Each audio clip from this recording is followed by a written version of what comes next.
righty, welcome in to Pugs and Company for a Monday afternoon. This is the high noon edition. We do this each and every day, Monday through Friday, noon till, well, typically around 2. Sometimes a little bit longer, sometimes a little bit shorter. It really all depends. This show, not to be confused with the second offering that we give you each and every day, that would be the Pillow Talk edition. That happens at 9 p.m. Central Standard Time. So we do this show at noon. We talk about all the things that are trending, all the hot topics that are going around in the world. This is a tool for you, this show. The show is supposed to get you all prepped up for the day ahead and for everything that you need to know about. And then the Pillow Talk edition is, it is what it is. It's typically a little bit more loose, a little bit more freeform, a little bit more silly. Last night's Pillow Talk I thought was pretty good. Because I have this thing where I go back and I listen, and I was not angry at myself last night, which is typically the case. I can't believe you said that. You're so stupid. Go back in time and erase that. But no, last night's Pillow Talk I thought was fun, and I appreciated all the folks in the chat room. We had a good chat room last night, so that was fun. Also, you know what? Here, look at this. Look at this. How great is this? Welcome back into the vault for another high noon edition. It is the one, the only, the artist, back from jet setting and gallivanting and doing all the things that the jet set lifestyle livers do. He's back. How are you, E?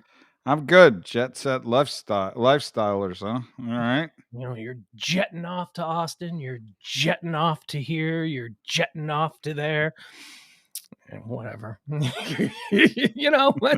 We missed you. People missed you. People have been talking about how much they missed. Now, I can take that as a bit of a shot, although I think I did tremendous shows. I think that I overcame my crutch of needing to have other people, although I prefer to have other people because this is supposed to be about conversation, not just me spewing for 2 hours at a time.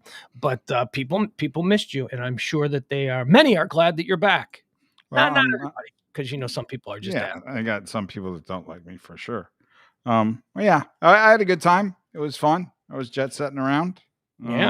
You went to your second I don't know that you call it jet setting, though. I was going in my truck, but yeah. Yeah. Went to Austin, enjoyed their water park just outside of there in Round Rock called Kalahari. So here's what I don't get. Because the time that you were at the water park, it was cold here. Was it cold there, or is it an indoor water park in Austin? It's an indoor water park. Oh, okay. All right. So it's like I think they have one in the Wisconsin Dells. Yeah. Like that was their first one. Familiar with it. And then they continued. Is better because everything in the Wisconsin Dells is like straight out of 1975. Nothing's been updated, but we like it that way. Yeah, so they I guess they got started there, and then they built this one in Round Rock. I think it opened in 2020, and it's quite the indoor water park for sure. And they had like an arcade, like a Dave and Buster style arcade. Sure, with than your run of the mill Dave and Buster's, right? No, it was actually quite a bit more elaborate. It had a roller coaster inside of it. Oh. And then it had one of these kind of turn over, move in this direction kind of rides. And then it had a mini, the way I'd explain it, like a mini Superman ride. Like at Six Flags, the one that shoots you up and then drops you down and shoots you up. And it was indoor?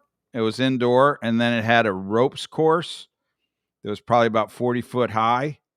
And it had like zip lining, a couple of them, and you walk the ropes courses and stuff. What else did it have? That was about it. A big wave pool, bunch of water slides, hot tub, all that kind of stuff. All right. Kevin Barber checking in the chat room says that he just stayed in the Dells, passed by Kalahari, but stayed at Wilderness. Okay. Well, there are plenty of choices up there in the Dells. The Wisconsin Dells are like a Midwestern vacation destination, a northern Midwestern, Great Lakes region, really. People from all over, like Minnesota, Michigan, Wisconsin, Illinois, Iowa, Indiana. That's where they go.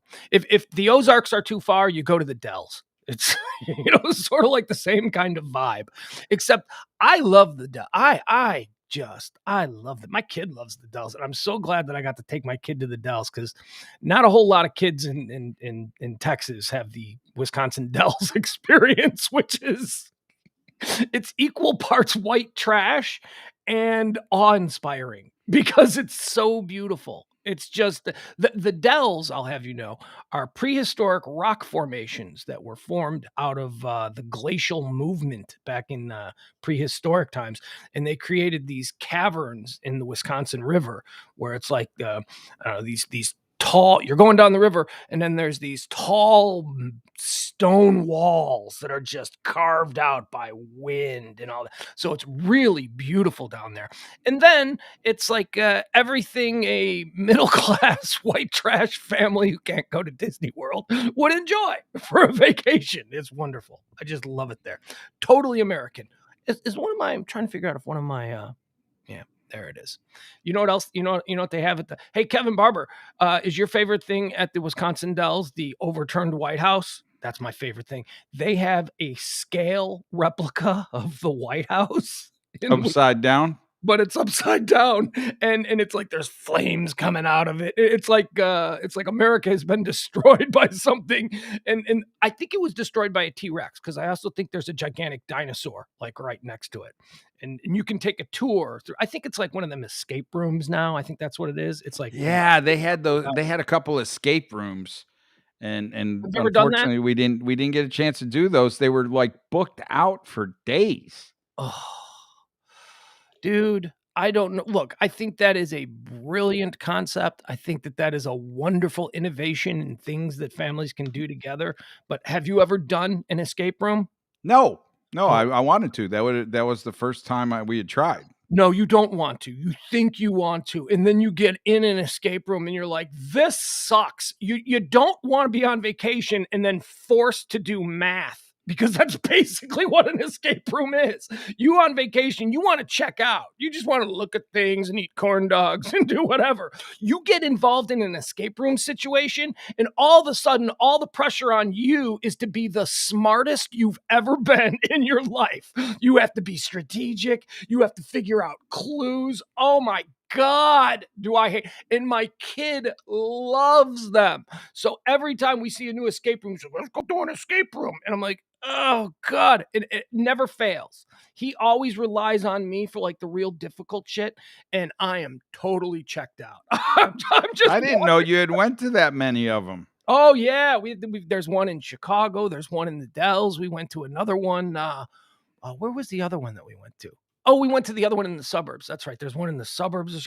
It's look, I think that they are a terrific idea for kids. Like it's for kids to learn how to think and how to solve problems but oh my God, you're walking around with a tablet that has clues on it. And you're like, really? If Dionysus was born in this year and Caesar invaded Egypt in this year, how many years difference? Now calculate that AD and BC are different. It's like, no, I don't want to. And that's what gets you out of the room? No, well, it depends. They're all different. But some of them are clue based, and you have to be like a detective, and you have to, like, the one in the Wisconsin Dells was just absolutely horrid. I had probably, because you drink beer while you're walking around. So I had a couple of beers, and the kid's like, come on, Dad.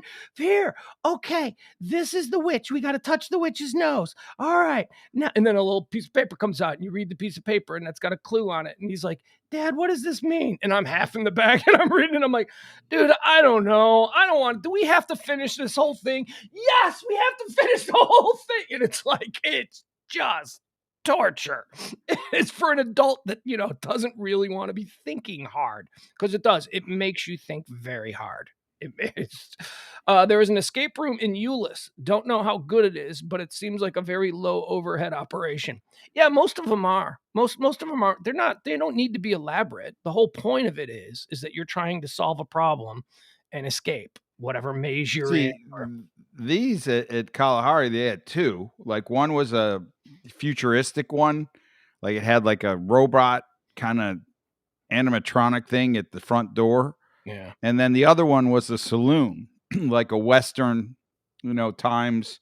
Like if you'd went in there with your 6-shooter on your side and your chaps on, and so we didn't get to go inside of them, but they were booked out for days.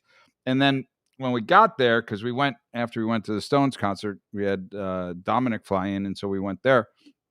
And when we got there, they were having a furry convention. Oh God! And like with these anime like weirdo people like walking around in costume. Yeah. Mascot sex perverts. That's whatever it was. And then they had this weird like party at 12 o'clock at night that went like a rave in the water park. Sex and cutting holes in the genital part of from 12 to 3 in the morning, but we obviously didn't go to that. But yeah, it was weird. And so then the next morning you saw them checking out and they were still like in full garb, like costume, like just crazy. That's a mental illness. I mean, there are many degrees of mental illness that we have witnessed in this country over the past few years. Some of them have just popped out of nowhere. But that is an absolute mental illness. If you are a grown adult, no, I'm not saying it means that you're going to walk into a store with an AK-47 and kill everybody, but there are degrees to mental problems. And that is, I don't know if that's some form of infantilism or come on, man, you're a grown adult. Now, I'm leaning into the sex part of it because that's a huge part of the whole furry thing is that they like to have sex. They seem more like they were role players. That's another mental illness. That's another form of mental illness. The people who get super involved in role play, LARPers, live action role players, those people are weird too. Yeah, there were a few I saw Squid Game costumes. Oh. Like people like walking in the Squid Game, like with the X and the O, like the guard faces. And then there were a couple of them in the actual body suit or the suits. So yeah, I don't know. It was just put it this way. It was interesting people watching. Jeff Glenn says that furry girls will let you do anything to them. I would imagine. Isn't that like what happens out in the wilderness with the furry animals? Like pretty much if you're like, do you get turned down if you're an animal and you're trying to have sex with another animal? Well, that's the thing. Looks really don't apply. And that's another thing that makes it weird because I guess ostensibly you're attracted to the costume, right? You're attracted to the like if you're a deer and you meet another deer and you're the male deer and she's a female deer, like I guess it's on. All right. Kevin Barber just sent me a picture of his trip to the Wisconsin Dells. And if you can see those people, see the guy with the beer cans taped to his head. That's basically what you run into at the Wisconsin Dells. Good salt of the earth Walmart white trash people just trying to avoid having to pay for Disney World. That is what you look at that guy. He's what's he wearing, a Mavs jersey? What's going on? It looks like he's wearing a Mavs jersey, doesn't it? He's got a Mavs something. He's got some. It may be a vest. It looks like yeah. I don't know. Wonder where they are. I'm kind of with Adam here on this one. He says, far be it from me to call someone's sexual proclivities mental illness. Well, I mean, I guess, though, where you're going with the mental illness is you're walking around in public with your furry costume on. Yeah, you're not normal. You're not well adjusted. And again, I think that Adam may be jumping to the extremes of mental illness. There are many degrees of mental illness. I am mentally ill. I am not mentally sound. I suffer from manic depression. That is a mental illness. Doesn't mean that I run around the streets going, what? There are probably more of us with mental illness. Nobody is mentally perfect. We're all suffering from some form of mental illness to one degree or another. I mean, just look at this guy. This guy's got a can of peanuts taped to his head, and then he's got a beer can taped to his head, and he's with his wife, and they are enjoying their vacation. They are out there at the Dells just living life. God love them, crazy fuckers. Think he had a straw? You think he had a straw like attached to the bottom of the can? Yeah. Crazy people are fun. All right, let's get into what today is. Today is, of course, the 29th of November, year of our Lord 2021, that would be. Let's see. Anything cool happen on this day? Well, first of all, it's the 333rd day of the year. There are 32 days remaining until the end of the year. Got any big New Year's Eve plans? Or is it too early? Too early to know. Well, I'm gonna be in Vail. Oh, you're going to Vail for New Year's Eve? Yeah, I'm going. So I leave to go skiing on the 28th. Oh, look at this. And I'll be through through the 3rd. Look at this. So what that means is that I will be all alone here at the One Percenter compound watching Ryan Seacrest's Rocking New Year's Eve on the big TV in the living room. Or I'll totally ignore that and just be up in the guest house binge watching something, which is probably first New Year's Eve in 12 years that it won't just be me and my kid. I have not been out on a New Year's Eve in 12 years. I have spent every New Year's Eve with me and my son. For some reason, it just worked out that way. Like, his mom, I always had him over this period. I get him for the week after Christmas. And so he's always been with me. And this year is going to be the first one where he's not with me. And I have dreaded this. I knew it was coming. Oh my God. I knew that at some point he was going to get to the age where he was going to have better options on New Year's Eve than hang out with dad. And this is the first year where a better option has presented itself to him. Well, we need to get you a job emceeing a ball drop. There you go. No. DYN, or was it the DNY? DNYE, Dallas New Year's Eve. Don't they do that down? Jeff Glenn says, me too, Pugs. My ex would rather drink than have the kid. Well, that is not what I'm saying, Jeff. my ex, it just so happened that due to our arrangement, I get my kid over. I don't get him Christmas, but I do get him on New Year's Eve, and that was always our holiday. Yeah, he's got a wedding to go to this year. He does, yeah, and it's not totally like he's dissing you on purpose. No, he's not, but he wants to go to the wedding, and that's good. I'm glad he is. He's. I'm not going to say he's upset about it, but I think that he's trying to manage the fact that he feels I'm going to be upset about it. So he brings it up, right? Like, well, I'm really sorry, but he's excited. He's going to go to his aunt's wedding. He's going to have a great time. He can't miss his aunt's wedding. See, this is how you make custody work. You acknowledge that sometimes the ball isn't going to bounce your way and you have to make exceptions based on what's for the greater good. And I believe that it is for the greater good that he have the experience of going to his lovely aunt's wedding. And so I'm fine with it. I get it. It's totally acceptable.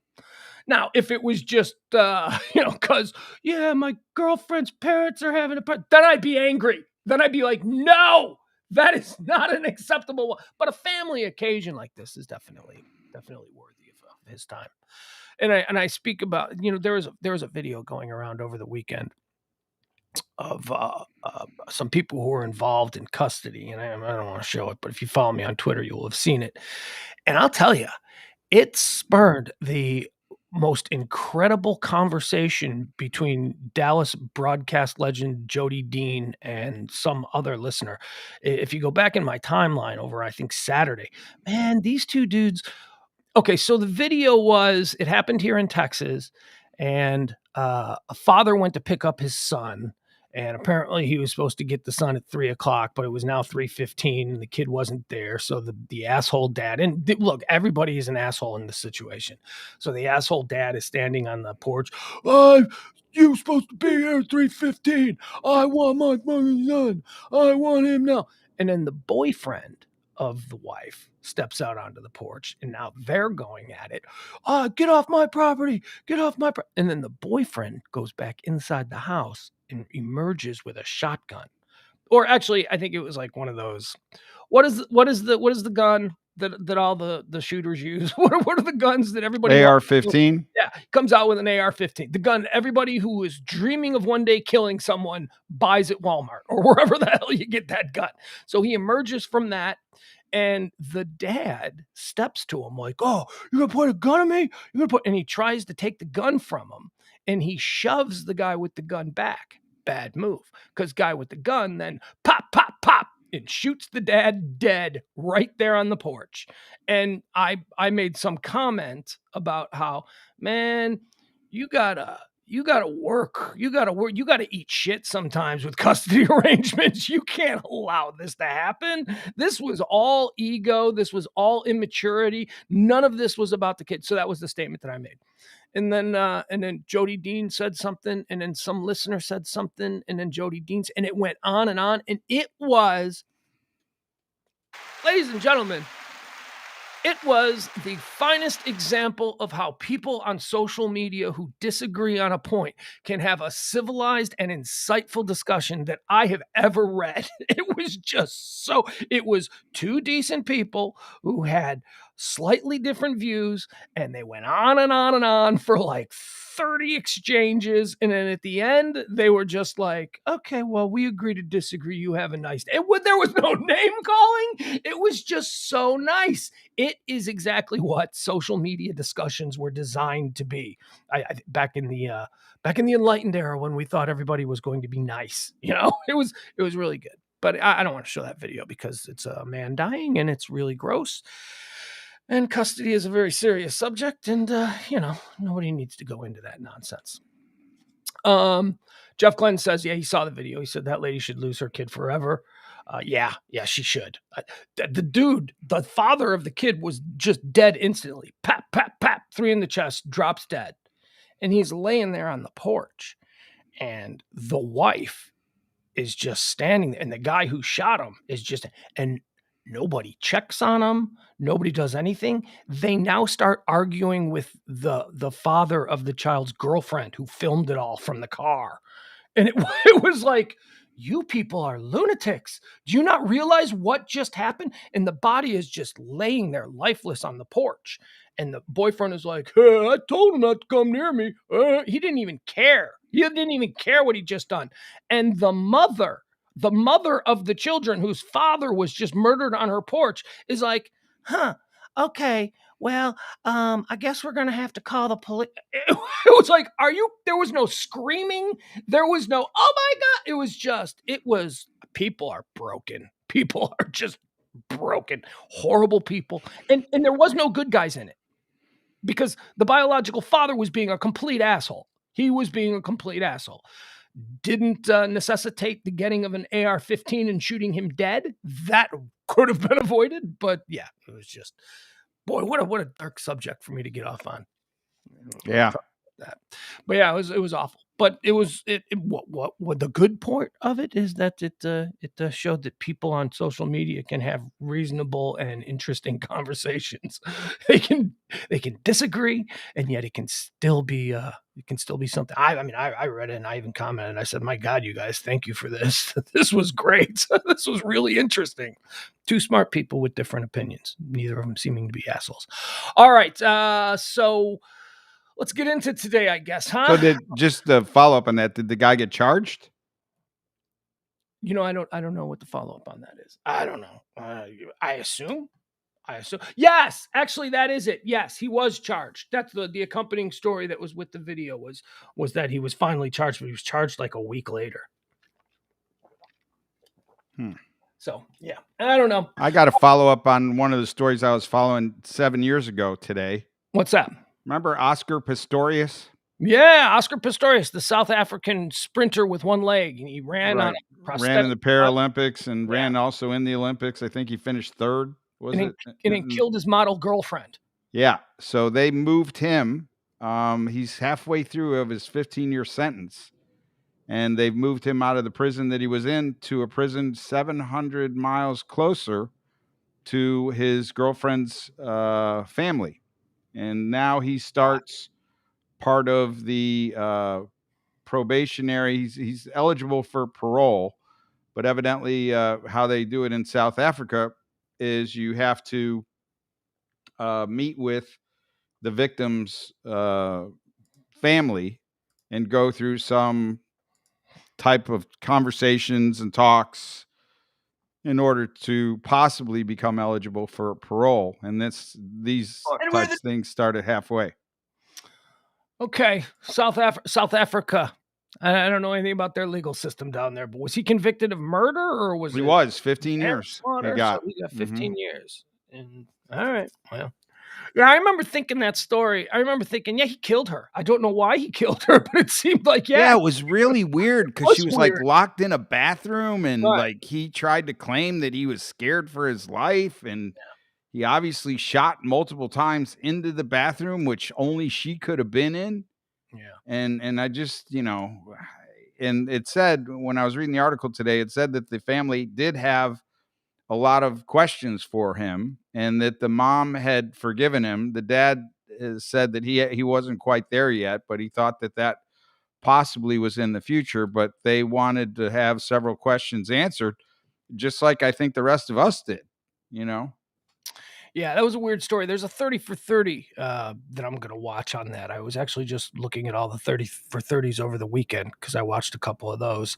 And I watched from the 30 for 30 collection, I watched two of my favorites. I rewatched them. Bo Knows, which is the 30 for 30 on Bo Jackson and the phenomena that was Bo Jackson. And then I watched Small Potatoes, Who Killed the USFL, which is another really good one. Do you watch the 30 for 30s? Are you familiar with their catalog? I do. I haven't watched a whole bunch of them, but I mean, I've probably watched 6, 7. One of the craziest ones is Broke. Have you ever seen Broke? It's a movie, a documentary movie about all of the professional athletes who went broke after like having $100 million contracts, and now they're selling Super Bowl rings and living in cars. And oh my God, that one is just. I could see that. I don't know how that happens. I do not know how that happens. It's gotta be people who come from absolutely nothing and then suddenly have access to everything, and they don't understand how that can all go away in the blink of an eye if you're not smart. Cousins coming out of the woodwork. Hey man, I just need $250,000 for this new vape shop that I want to open, or whatever. And then they give it because money doesn't really mean anything to someone who has never had money. You know what I mean? Mm-hmm. Like if you never have money and your life is fine and you have good memories and, I laughed when I was a kid. Sure, I was broke. But if you never know what having money is and then suddenly you have money, it's almost like it's not real. It's almost like, well, just going to keep doing whatever I want. I'm just driving faster cars. I'm just living in a bigger house. But yeah, broke is a really good one. All right, let's do a little moment of joy here. This is a weird moment of joy. We like to start each and every show out with a little something to put you in a good mood. This is a weird one, and it's a bit, I don't know if it necessarily qualifies as a moment of joy. But Kyle Mooney, who has been on Saturday Night Live now for like probably 8 years, is one of my sleeper favorite SNL cast members. This is a guy who every time he walks into a scene, I start to chuckle just because I find him so naturally entertaining and funny. Kyle Mooney has a new Netflix series, which is designed for 90s kids, which he is one. And it's a very bizarre show that seems to be a parody of early 90s Saturday morning, like Disney Channel or Cartoon Network shows for kids, for teens. And he plays two roles. He plays two twin brothers who hosted this Disney Channel show. And then apparently their lives didn't work out so great, but it looks great. So here's the trailer for the new Kyle Mooney project, which is called Saturday Morning All-Stars, dropped today. And it's trending. And I thought we'd do it as our moment of joy. Here we go. I'm Skip. And I'm Trebor. And we're the new hosts of Saturday Morning All-Star Hits! The Megadeth. We're at the zoo. The power of peace. Lovely news. Holy crap, fire! You're in big trouble, young man. Farewell, David. A shocking story unfolding right now as actors Lottie Wolf and Sean Benjamin are missing and feared dead. Your only public romance was with this bad boy heartthrob. All I can do is hope that they find her and just keep making my music. I shut up. You're making me blush. I wish I was extinct. Not every actor is going to be as iconic as Skip. Subs? Hosting Smash alone, like you always wanted to. Why don't you shut up? This is great. It only gets weirder from here, folks. All right, there you go. The new Kyle Mooney project, executive produced by Kyle Mooney and Lorne Michaels for Netflix. I just love Kyle Mooney. That guy just makes me laugh. He looked like Weird Al Yankovic in that last picture, in that last part of the Kevin trailer. Kyle Mooney was great in Hello Ladies. Hello Ladies, which is a fantastic HBO series that absolutely nobody saw. Stephen Merchant, who was Ricky Gervais's writing partner on the original Office and all of these things. Stephen Merchant had a great HBO show called Hello Ladies. And I forgot, Kyle Mooney, before Saturday Night Live, played his assistant, his idiot assistant. All right, so there you go. What happened on this day? Some interesting things happened on this day before we jump into the trending topics. And boy, oh boy, look at this. It's already 31 minutes after the hour, so we need to jump because there's a lot of stuff I want to talk about. On this day in 1963, the Warren Commission was established. Do you know anything about the Warren Commission? The commission set up by LBJ to investigate the assassination of John F. Kennedy? I mean, I know that's what it was set up for. I don't know much about it after that.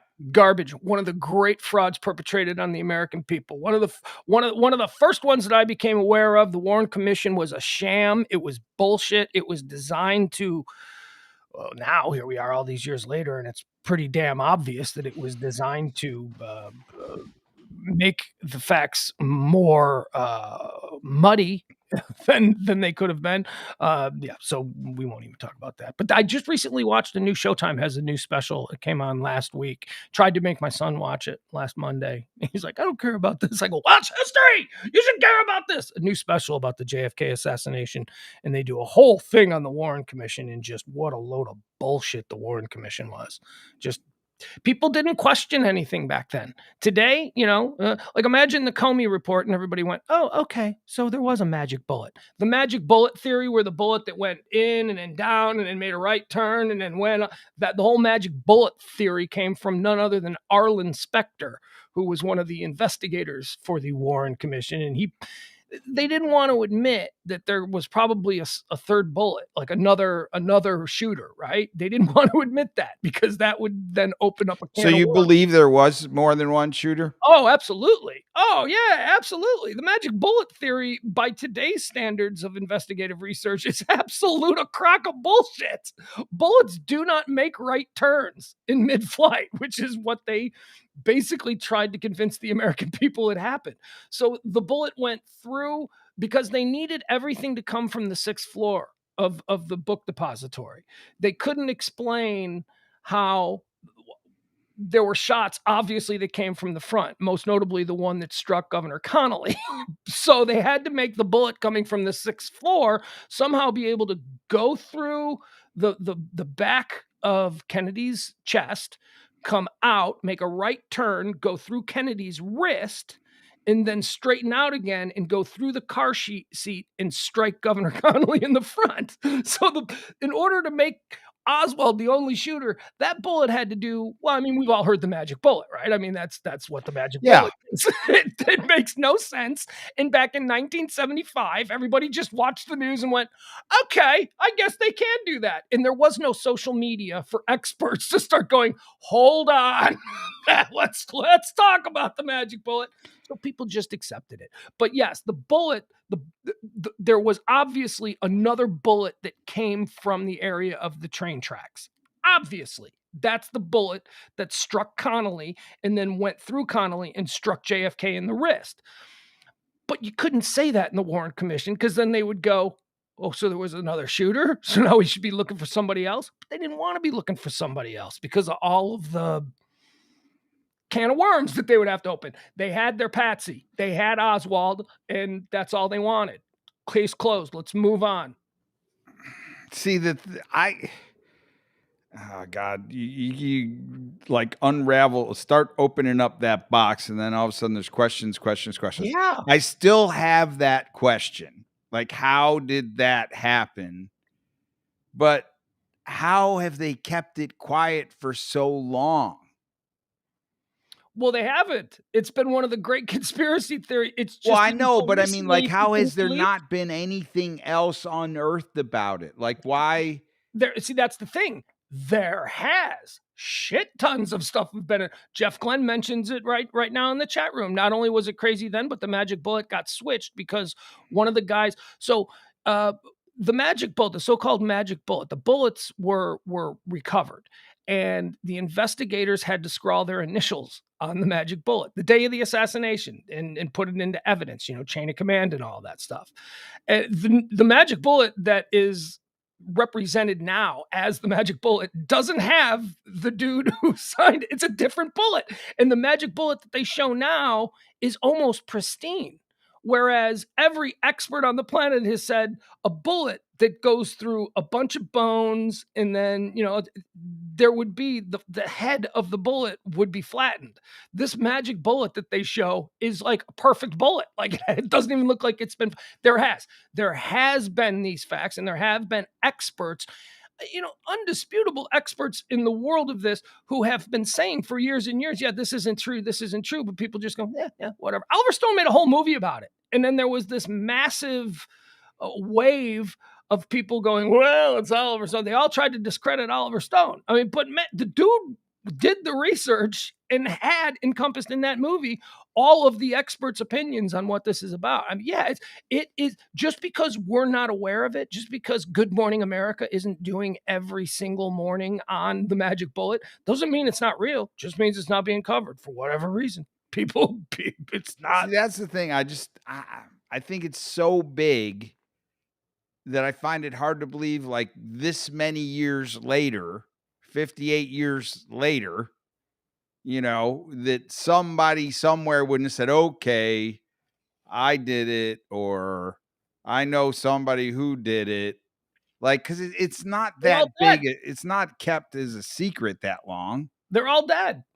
But you would know somebody that did it if you were like their daughter or son. They were all killed within 3 years.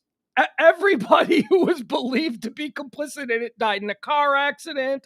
Jack Ruby killed him. Jack Ruby had cancer. The guy that was his accomplice, who was a Cuban national, died mysteriously. They still don't know how he died. Everybody died within 3 years. Dude, the CIA is bad. The CIA does some. So you just don't think, like, there's nobody walking today that knew somebody that could tell the story, and why they wouldn't tell it today? Well, yeah, they are. And they all are telling the story. All the ones that are alive are like, I mean, you should watch this new thing on Showtime about it. It was for the anniversary of it. And it's all of this.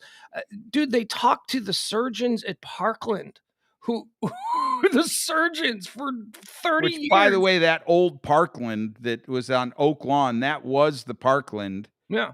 In 1963. That's now that crazy Trammell Crow, that cool old monument castle across from Scottish Rites, right? Right. Yeah.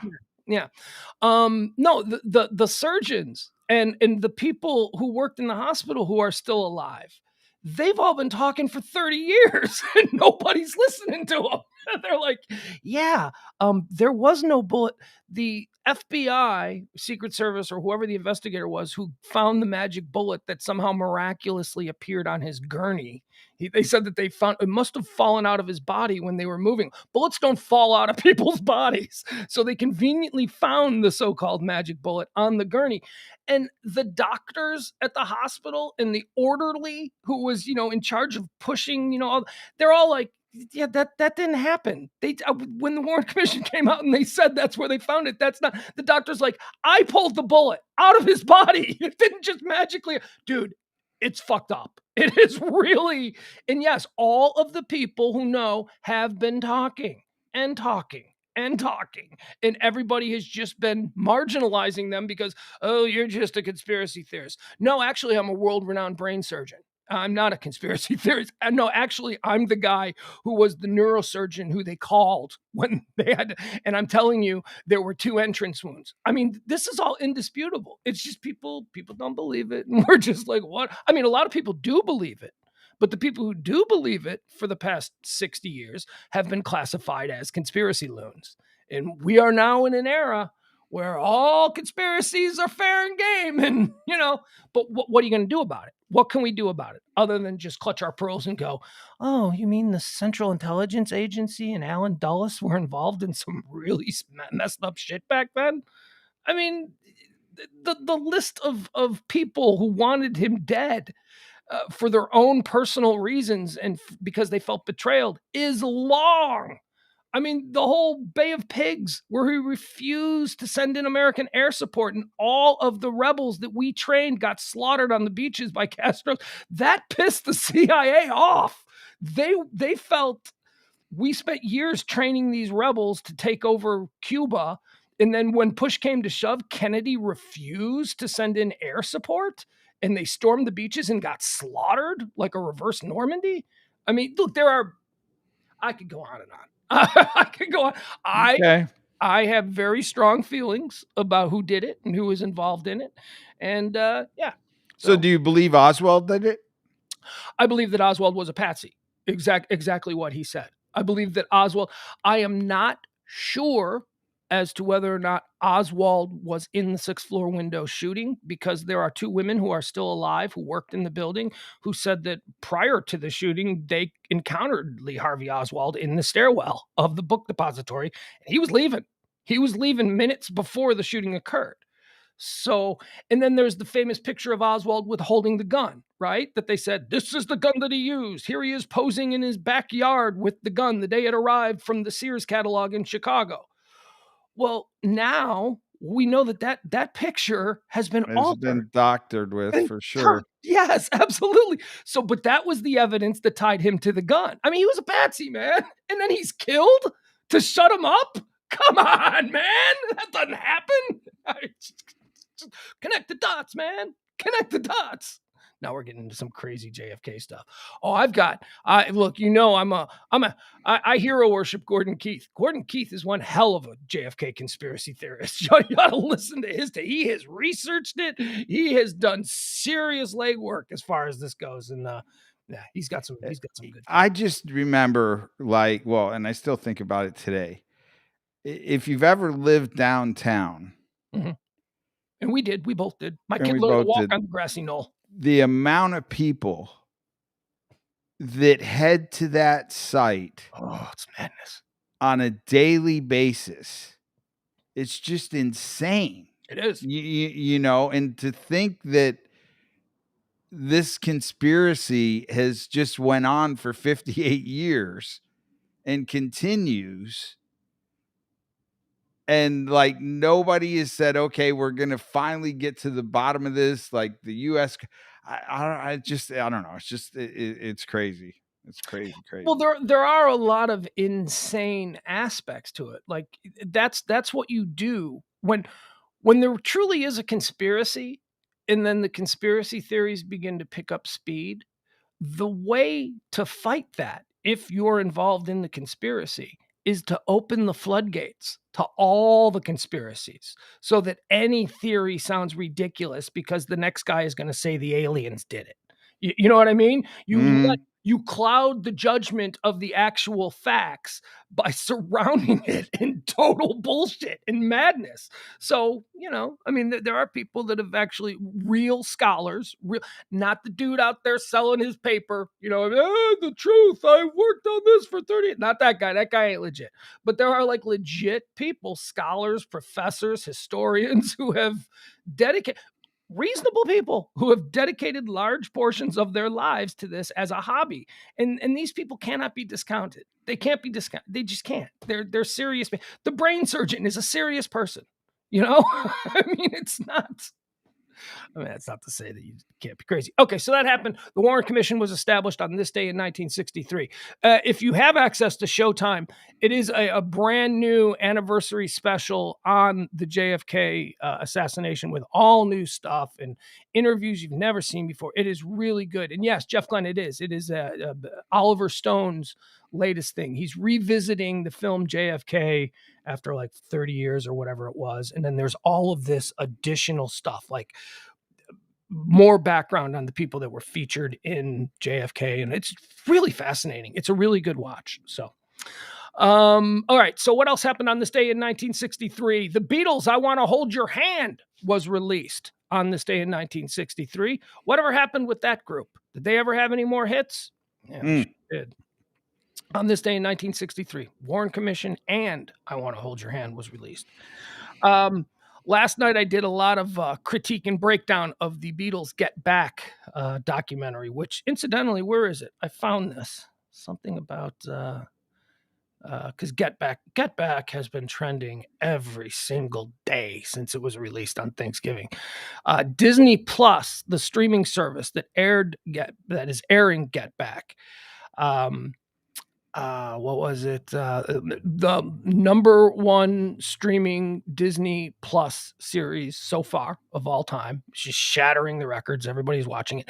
And a 10% boost in subscriptions to Disney Plus in the first 48 hours of Get Back. Man, Disney, the reason they do this is because, sure, parents all signed up for the Disney Plus, but Disney wants to be more now than just the kid stuff. So they're putting some stuff up for grown-ups, and they've hit their mark with this Get Back. 10% rise in subscriptions over I'm one of the people. I'm one of the 10% because I wanted to see this really badly. And then I was watching on Hulu. I was watching something on Hulu, and I got a notification on my Hulu on Black Friday that if I bundled my Hulu subscription with Disney Plus and ESPN Plus, which is why I was watching all the 30 for 30s as well this weekend, that if I bundled it for like the first year, it would be like $2 extra a month.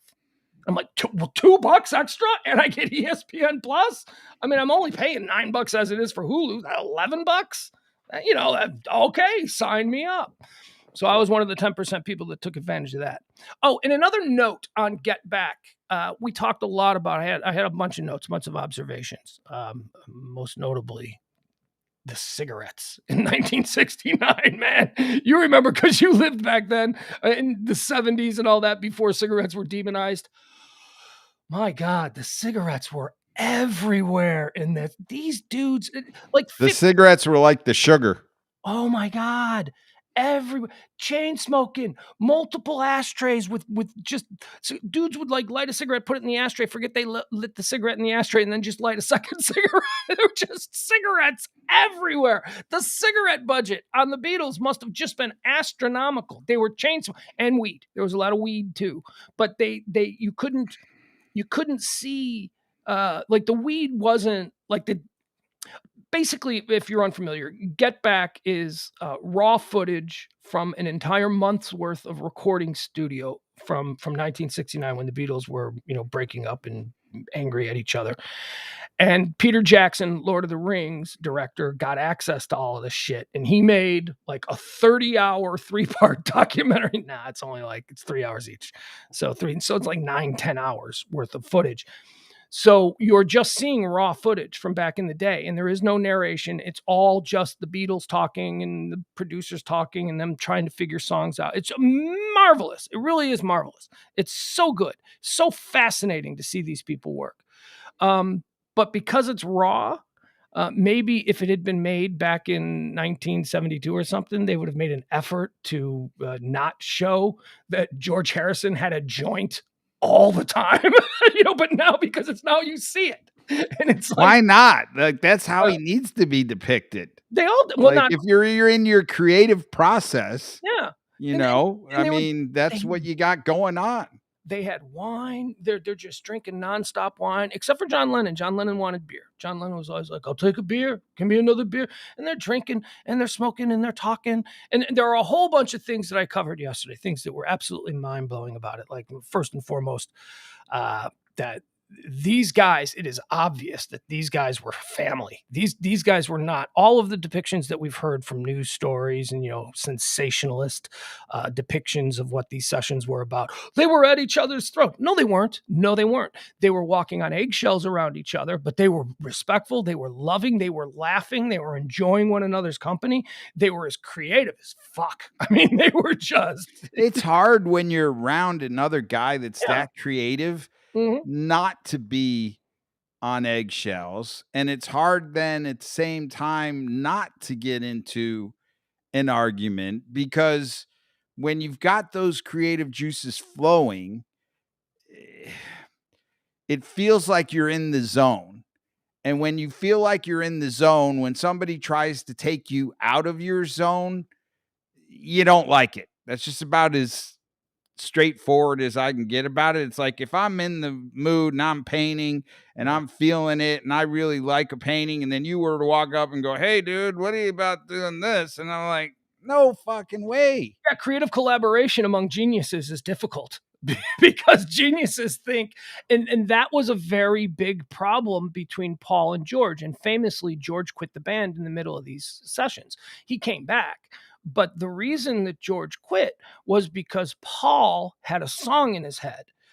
Paul was writing a song, and it was in his head, and he heard it in his head, and he wanted George to play it the way he heard it in his head. And George's argument was, "I'm not in your head, man. I can only play it the way I can play it." And that was a real, that's a couple of geniuses who just Going at it. right. They can't explain to one another what it is that they're hearing. And that was another funny thing. There was a great line between John and Paul. And John who was the leader of the band at this point, had totally checked out and abdicated his power to Paul.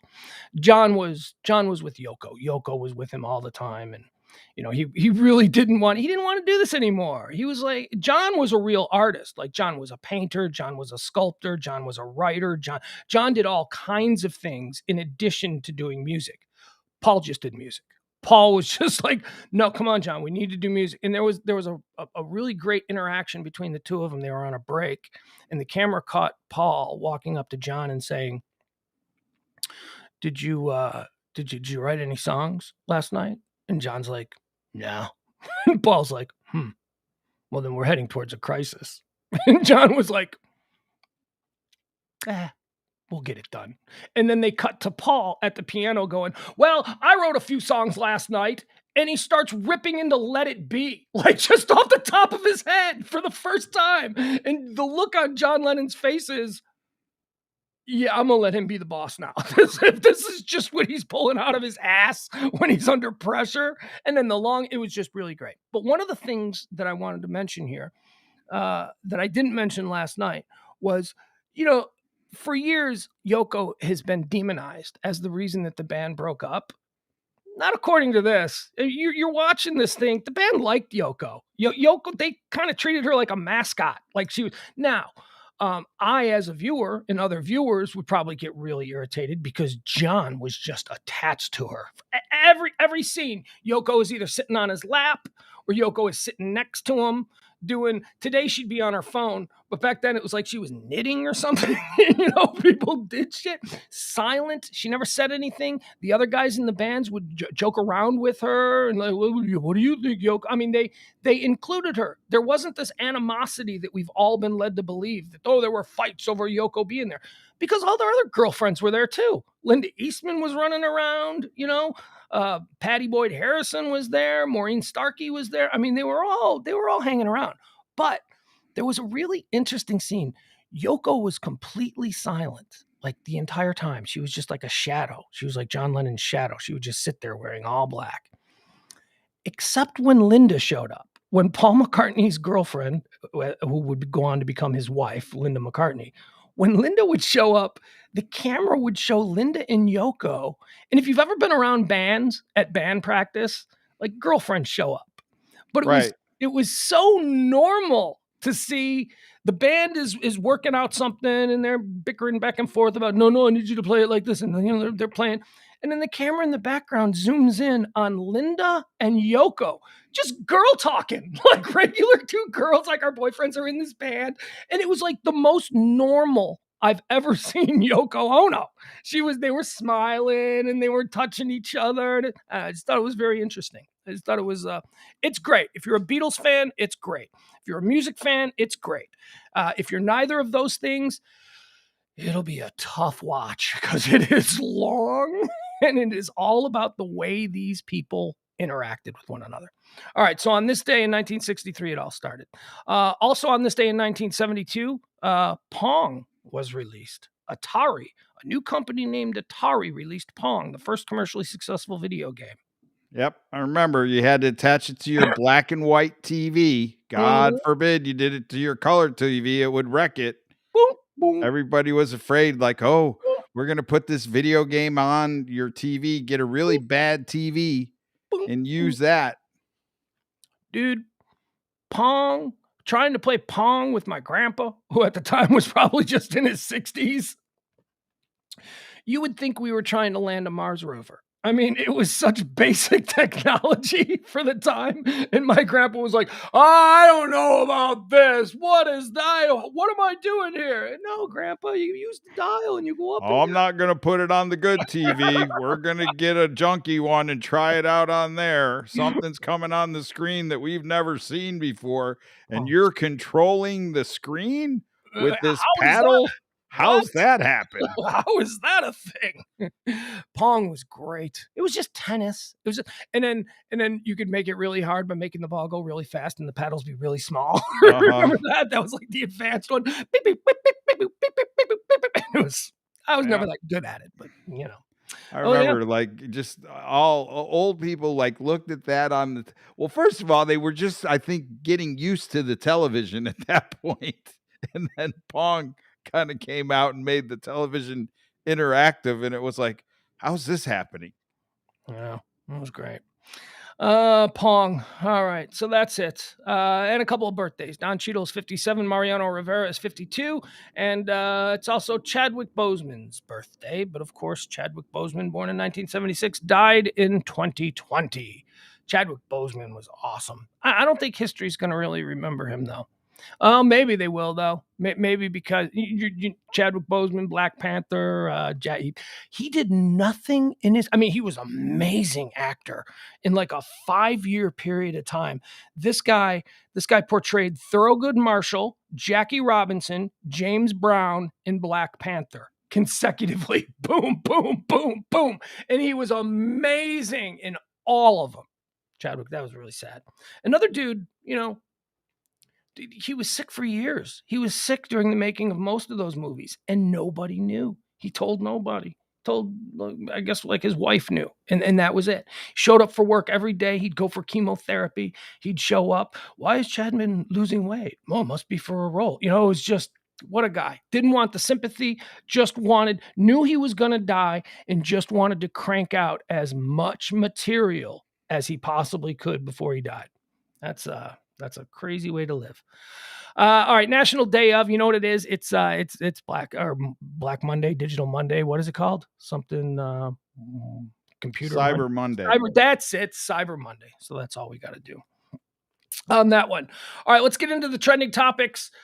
We have been talking here for the better part of an hour, and we haven't even talked about what's trending yet. But first and foremost, here's a big story that's trending for us locals here in North Texas. Mike McCarthy has the COVID. So Kellen Moore will be coaching the Dallas Cowboys on Thursday. They got a Thursday night game against the Saints. And yes, the vaccinated coach Mike McCarthy was placed in the NFL's protocol on Monday and will not travel to New Orleans for Thursday night's game at the Saints. McCarthy has said that he is vaccinated. Vaccinated staffers only land in protocol upon testing positive. So with the limited information that we have at this time, he's obviously tested positive, and he will not be coaching. Kellen Moore, who many believe is on his way to getting a head coaching job of his own in the offseason, will get his first crack at coaching, at least being a head coach in an NFL game. Here's what I want to say about this, because people do not seem to understand how the vaccination works. And I am this week at some point probably going to have to go for my booster. I got to figure out how I can do that. I guess, what do I do? I can just walk in. Where do I go? Where do I go for my booster? CVS? Where can I go? Yeah, I would. Do I need to call ahead? Do I need to schedule? How's this got to work? I think you just walk in. Just walk in. Here's I'm trying to time my booster with because I should have my kid this weekend, and I don't want to be sick for 12 to 24 hours after the boost. My first 2 shots, I got a little bit sick. I got a little bit, not terribly sick, but I felt slightly fluish after both of my shots, my initial vaccination and my follow-up vaccination. So I'm trying to time it. Maybe I'll put it off till next week. I don't know, that could be bad. But folks, and I'm reading all of these things from people who just do not understand basic medicine, okay? Oh, he's vaccinated and yet he's got it. The vaccination doesn't stop you from catching COVID. The vaccination stops COVID from kicking your ass once you have it. Once it's in your system, people who are not vaccinated are getting really sick and they're going to hospitals and they're on ventilators and all that stuff, and then they're dying. With the vaccination, you're able to just be like, oh man, I feel like I got the flu for a couple. It is not a force field against COVID. It is simply something that will lessen the power that COVID has on your system. That's all. That's all it is. People who wear bulletproof vests, they still have to go to the hospital. Sometimes they have punctured lungs and sometimes cracked ribs. The bulletproof vest just stops the bullet from tearing through your insides. It doesn't stop you from getting hurt. Somebody wearing a bulletproof vest gets hurt. It's just, or a seatbelt.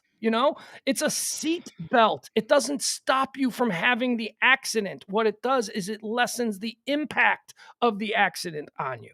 So Mike McCarthy is going to be fine. He's going to sit in his lazy boy. The exact same thing happened with the vaccinated Matt Nagy. He had to miss a game earlier in the season.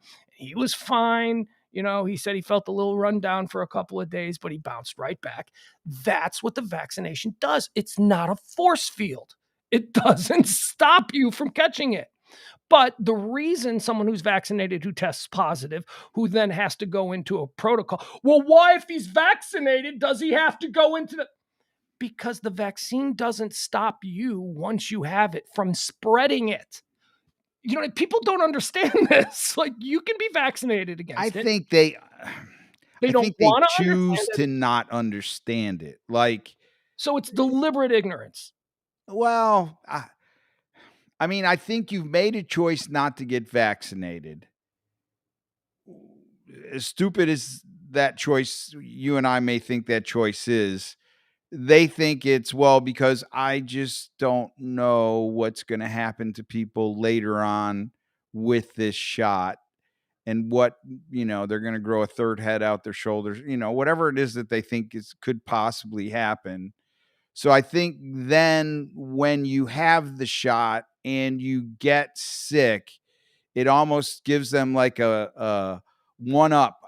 See, that vaccine is not totally foolproof. And they told you that you would not get COVID, and you do. So what else is wrong now? Fox News told you that. But I mean, in your mind, misinformation out you've there. misinformationed yourself but believing that now that's a weakness in this vaccine, and where they said, oh, you're not going to get COVID if you have the vaccine. And then but that's a stupid person who doesn't understand what a vaccine is. Like I say, a vaccine is not a force field. Well, the same way it is like, well, why do people have vaccines? Why does everybody have to wear masks? Because, like you said, the vaccine helps prevent you from getting as sick as everybody else would get if they didn't have the vaccine. But just because you have the vaccine doesn't mean that you can't catch it. Right. Or spread it. Even if you're fully vaccinated and you test positive, you can still spread it to somebody who isn't vaccinated, who then may end up on a ventilator or, worst case scenario, die. And the other thing about the mask that people don't understand, I'm not afraid of getting it, so I'm not wearing a mask. That's not what the mask is for. The mask is so that you don't spread whatever you don't know you have. You wear the mask to protect other people, not you. The mask isn't going to stop. If somebody's coughing, you're going to get... The mask is so that you can stop the spread if you happen to have it. People don't get that at all. Well, and all this they don't get, and going round and round and round and round and round and round. and all the chaos, that's where the anti-vaxxers just then go, oh, see, nobody really knows what's good or right or how this is going to work. So No, they do. No, you people can't tell me I've made the wrong decision by not getting vaccinated. I'm not listening. Peace out. Yes, we can. And this confusion is because you are choosing to, in addition to listening to experts, you're choosing to listen to non-experts, and then you're giving them equal footing with the experts and saying, nobody knows. That's not true. The experts do know. Just listen to them, not the disgraced former surgeon who's on Fox News with Hannity. Not that guy. Listen to... we don't need Well, what I think is interesting is a lot of those guys on Fox News are vaccinated. All of them are. All of them are. Everyone at Fox News has been vaccinated since it first came out. They are all vaccinated. Did you see the top 10 states that aren't vaccinated? I can only imagine. Pull up. You need to pull that up on Google. Well, we go at our things. I'm just saying the top 10 states that are not vaxxed. Are we one of them? I saw that this morning and I was like, oh my God, no wonder. Now I do. Now I do. Now I need to know. Well, just look. When you see them, you're like, states. Ding, ding, ding. All right. States ranked by percentage of population. Fully. States ranked by percentage of states with worst COVID-19. Okay, there you go. The worst COVID-19 vaccination rates. There you go. Oh, and this is just from a couple days ago. So this will be... It was fresh study. Okay, these are the 10 states with the lowest partial vaccination rates in the country. Oh my goodness. Right?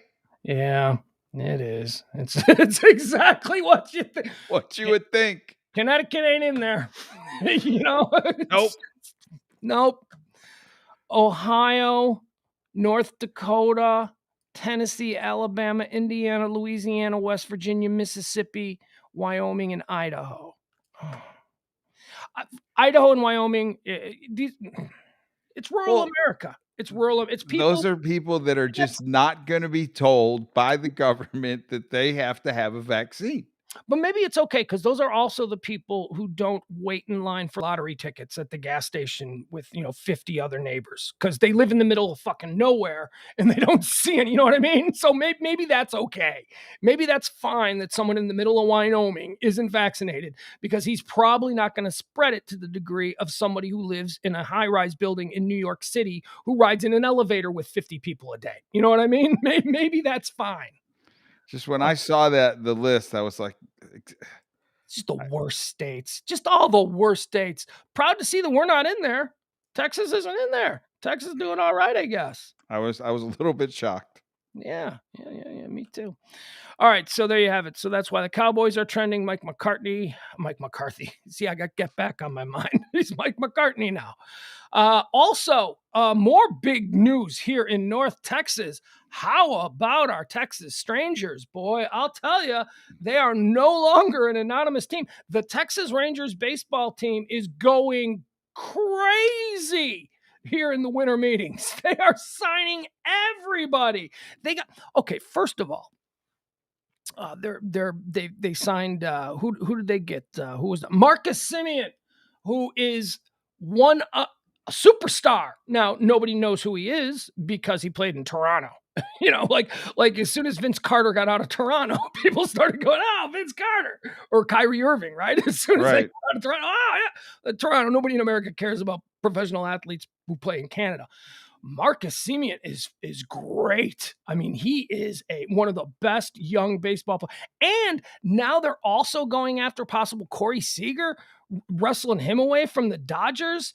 Oh my God. I'm telling you, man, they got Connor Falefa. They got Dane Dunning. They got young players up the wazoo. And now they're adding really good high dollar veteran free agents. They need to, though, with the ballpark that they built and with the facility that they have. If they don't start filling those seats, it ain't going to look too good. I remember my team did what by all accounts is a very successful 5-year rebuild. They got to where they wanted to be in year 3.5, where it started to turn around. So if last year was year 2 of the Rangers rebuild, this is year 3. This is where you start adding the pieces, the big dollar piece, and then they'll add more big dollar pieces next year. They are right on schedule. They really. Well, you would hope that they are, because I mean, when you drive out there and you look at the old ballpark and the new ballpark, and you think about the team that got one strike within winning the World Series and then just kind of cratered after that, that's just a whole bunch of money sitting out there for something that kind of didn't almost happen, you know? Yeah. Well, this is a vote of confidence to the Ranger fan, the much maligned Ranger fan who've been through some bullshit the last few years. This is good. This is ownership saying, look, we said, trust us. We're going to spend the money. They are spending the money. They are putting together a team. I mean, I don't know. It all depends on how they play together, but boy, on paper, they are putting together one hell of a team, and they're not even done, man. They're not even. Well, you hope not. They're not doing what the New York Mets are doing. The New York Mets. Look, hey, I have signed an offer sheet with the New York Mets. The New York Mets are signing everybody. They signed Scherzer today away from the Dodgers. Who else did they get? They signed somebody yesterday, some other big name yesterday. Steve Cohn is just dropping money. The new billionaire owner of the New York Mets, who is, after years and years of them dealing with ownership that was, not exactly interested in winning, now they got an ego billionaire. Every team, every fan wants an ego billionaire to own their team, because it's not about making money. It's about this billionaire being able to brag on the golf course, right? I mean, my toy is better than your toy. Well, you get your 15 minutes of fame times 15. Yeah. Yeah. Well, you're Yankee. You had Steinbrenner. He was the original ego billionaire. He was the original guy that, started this whole thing. This is most well-known shipbuilder we know. This is why Aristotle Onassis was a pretty well-known shipbuilder as well. But yes, American shipbuilder. Yeah. All right. So there you have it. I mean, this is why people in Chicago are going nuts every time Jeff Bezos' plane lands at Midway. They're like, Bears are selling to Bezos. That's our hope. All right. What else do we have here? So we talked about Cyber Monday, totally manufactured holiday. Although I guess there are some good deals out there. Speaking of cyber, trending number 1 on many platforms for most of the morning, Jack Dorsey. Jack Dorsey has stepped down at Twitter. Are you familiar with Jack Dorsey? Well, I'm familiar with him from the fact that I know he's the CEO of Twitter, and I'm also familiar that I know he stepped down today, and they have already appointed his replacement. Oh, did they? Who did they give it to? Did they give it to the guy who was the CEO? Because Jack Dorsey was chairman of the board. Indian guy. Oh, they gave it to the Indian guy. Yeah, so there was an Indian guy name, and then there was like a Jewish guy name. Right. The Indian guy got it. Mm-hmm. Oh, Sawati, right? Wasn't that his name? Something like that. Penral or something. No, yeah, I don't know. Whatever. I don't know why that name popped up in my head. Jack Dorsey is the lesser known version of Mark Zuckerberg. He's exactly with the ring in his nose. Yeah, Dorsey, man, dude. Okay, here's the thing, Dorsey. I have these issues with people who just seem to have it all. Jack Dorsey is a former male model, so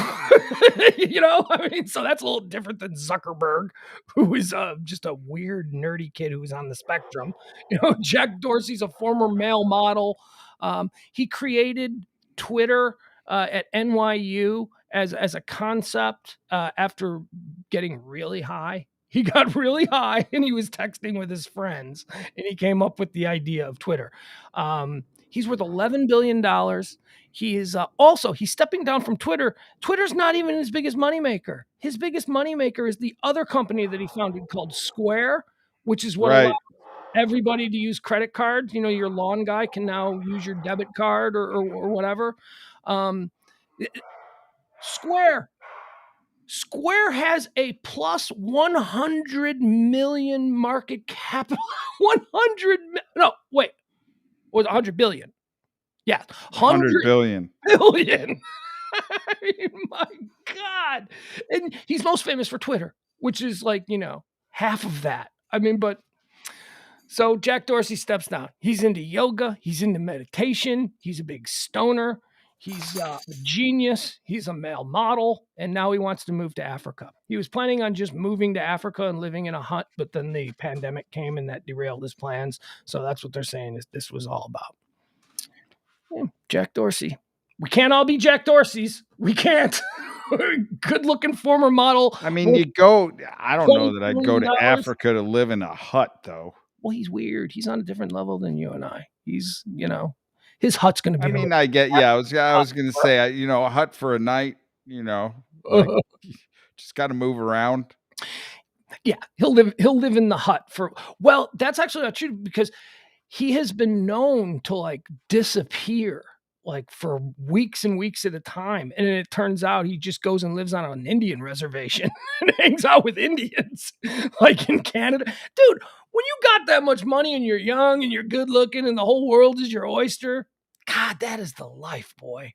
You do whatever you want. Well, yeah, like why would you want to show up to your day job? Like that would be boring. Well, right. Especially since he's just the guy who comes up with the idea and then works it out. He writes code. Like he's not one of these Steve Jobs types who just like yells into a room full of geniuses, "Hey, I want a phone that can make toast." That's what Steve Jobs did. Steve Jobs just took acid, came up with crazy ideas, and then made people who were actual geniuses turn them into reality. This guy actually like can do the work, like can actually do the, I don't know anything about computers, but anyway. All right. So Jack Dorsey is down. He's out. He wants to move to Africa. So God love him. Lee Elder is also trending. Lee Elder. Do you know who Lee Elder is? Isn't he the guy that's on Fox News? I think that's Larry Elder. Larry Elder. Okay. No, then I don't know. California and lost to a guy that's super unpopular. So what does that say about Larry? Who's Lee Elder? Lee Elder is, it says, I remember the name, but I don't remember this. He died at 87 years old. He was like the first good black golfer. Now, when people say first good black golfer, I think of Calvin Peete, but Calvin Peete came after Lee Elder. Apparently, Lee Elder was the first black guy to play at the Masters. So he's dead. Calvin Peete, is he related to Rodney Peete? I don't think so. I don't know. I just remember Calvin. That was the Lions quarterback, right? Yeah, who's married to Holly Robinson Peete. Holly Robinson from 21 Jump Street. Tom Holland is trending today. Tom Holland is, of course, best known as Spider-Man. He is trending because he's going to do this upcoming Spider-Man movie, and there was a lot of talk about who the new Spider-Man is going to be, but they just announced that the new Spider-Man is going to be Tom Holland. He has signed on for another trilogy, so Tom Holland is going to be Spider-Man for quite some time. Barbados is trending. Barbados is trending today because they are a former British colony who, as of today, told the Queen to go kick rocks, and they have distanced themselves, and they are now their own republic. They are no longer the head of state of Barbados is no longer the Queen, even though she was only a figurative head of state because they have their own like parliament and stuff like that. You ever been to Barbados? It's in the Caribbean, right? Yeah, never been. Heard of it. Here's what I know about Barbados: rum and Rhiannon. That's it. That's who Rihanna's from Barbados. That's what I know. I remember when I was young, I had a nanny. She was from Barbados. She looked like Rihanna? Nope. Well, it's unfortunate for you. White House Christmas is trending. Apparently, Jill Biden has she's going to flip the switch on the White House Christmas lights tonight. So there you go. Do you remember how weird Melania's Christmas decorations were? They were like, man, they made quite a bit out of them. They were weird. They were Euro trash. Well, she's Euro trash. So it was like Dieter. Remember Dieter from Sprockets? On Saturday Night Live, the Mike Myers character. Touch my monkey. Now's the time on Sprockets where we dance. It was like a German dance variety show. Well, it was supposed to be a German variety show. That's what it was like. The crew from Sprockets designed the Christmas decorations for the White House the last couple of years. So their trending White House decorations are trending because Jill Biden has gone decidedly more traditional with the look of the Christmas decorations. All right, here's the big one. All right, this is one that I really want to get into, and we want to dive in here. Let me see if there's anything else because this one's Speaking of Christmas decorations, while you're looking for stuff, have you noticed the tour buses that are going down the streets in this neighborhood? Not only have I noticed the tour buses, but first of all, that's like a new addition. Like I've not seen buses in the years that I've been here. This is the first year that we've actually have buses. So tour buses are being filled up with poor people, and they're being driven through the rich people neighborhood to look at the lights. Look at the Christmas decoration. Like, okay, we've always had the horse and carriage, and now they've kind of added like some bigger carriages. But we actually I saw tour buses last night. I didn't see any tour buses last night, but I almost killed a horse. I almost backed in. The horse was. Yeah, I was behind one for about 4 blocks. All night long. You up there in the front of the house when they come down this street right here. I mean, it's got to be loud as hell. Oh, it is. You can hear them. I've got my side window cracked. So when they come up Lomo Alto, it's like super loud. It was like haunting me all day yesterday. And then I went out. I had to run out and do a little shopping yesterday. And I got to the stoplight. Or not a stoplight, there's a 4-way stop in the neighborhood here. And I couldn't understand why at 6:30 on a Sunday, there was like 15 cars waiting to go one at a time. And I'm like, what the hell is going on? And then it was because a horse and carriage loaded with rich kids was going down our street. So I pull into the driveway. Because I pull into our driveway and then I back out in order to park in front. I had to slam on my brakes because a horse was coming by. I didn't even see the horse. I almost just killed a horse right out in front of our house. I was like thinking we could take like our pickup trucks and like deck out the bed and go on like one of these websites and like offer to give tours in the back of the truck. We just follow the horse. Yeah. Well, the horse make probably like $1,000 a night. The horses are too slow. We would have to do it at our own pace. Yeah, but you just follow. Like, I mean, why couldn't you do that? Yeah, you could. Absolutely. Yeah, you could. As long as how is the capacity of the tour buses? I mean, are they filled or are they? The one last night had a whole bunch of people on it. Like, I don't know. Like maybe somebody hired it and said, "Okay, let's go do this over Thanksgiving weekend." Like, I don't know if they're going to continue, but last night I was like, there's two tour buses, like filled with people going around. I'll tell you, it's the neighborhood. The neighborhood is indisputably beautiful. I mean, the houses are beautiful when it's not Christmas time, and now a lot. Well, I saw they sold the biggest. We've been figuring out the highest priced one. Yeah. So the highest price sale just occurred last week. Corner of Preston and Beverly, formerly the Cox heir, died in he died in 2000, I guess. Okay. Cox Cable? No, Cox family. And so he passed away. Yeah, so 96. I was 96 years old, I think, when he died. And so they auctioned off his art collection for $323 million. Evidently, like people from 17 countries were like online bidding at, or maybe it was 27 countries. And then they just sold the house for $40 million at the corner of Preston and Beverly. And it was bought by Dallas banker Andy Beal, who is the richest guy in our neighborhood. He's worth $9 billion. Really? Yep. Wow. Jesus. So Andy Beal, he owns a bank, and he had to get a well, he didn't have to get. They loaned him the $41 million to buy the house. His own bank. No, the Cox family bank loaned him. All right. Well, probably I mean, why does he need a loan? And I don't know, I guess some taxi thing probably. But yeah, so I saw that the other day. The corner of Beverly and Preston. Corner of Beverly and Preston. What northwest corner? What corner? Are It we would talking? have been the east, I think southeast corner, because that's right across from the country club. Southeast corner. Yep. Okay. 7.5 acres. 40, I think it's 40,000 square feet, maybe. Oh my God. And he's now going to add on to it. And he just previously bought the Trammell Crow property, which was 2 doors down. And he just sold that. Oh, house flipping. He's Yeah. just flipping houses. He's flipping. And that house he knocked You and down. me. Yeah. All right. So a couple other things that I quickly want to run through because we're going to spend the rest of the time talking about a couple of bigger stories, bigger things that are trending here. Let's see here. The Pope is trending. The Pope is trending because there's some Catholic priest in Washington who is telling people that vaccine mandates are, no earthly king or president can dictate what we must put in our bodies. So the Pope's going to have to get involved in that because the Pope is all about get your vaccine. Which is, I'm a lapsed Catholic, but it's one of the things that I appreciate about Catholicism, which is we don't deify our priests. The priest who's given us the sermon, we all know in the Catholic faith that guy's not the boss, that there's a boss in Rome.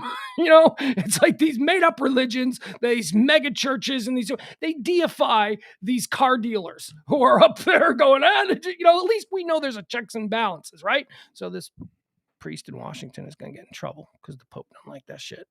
Pope going to come down on him. Let's see here.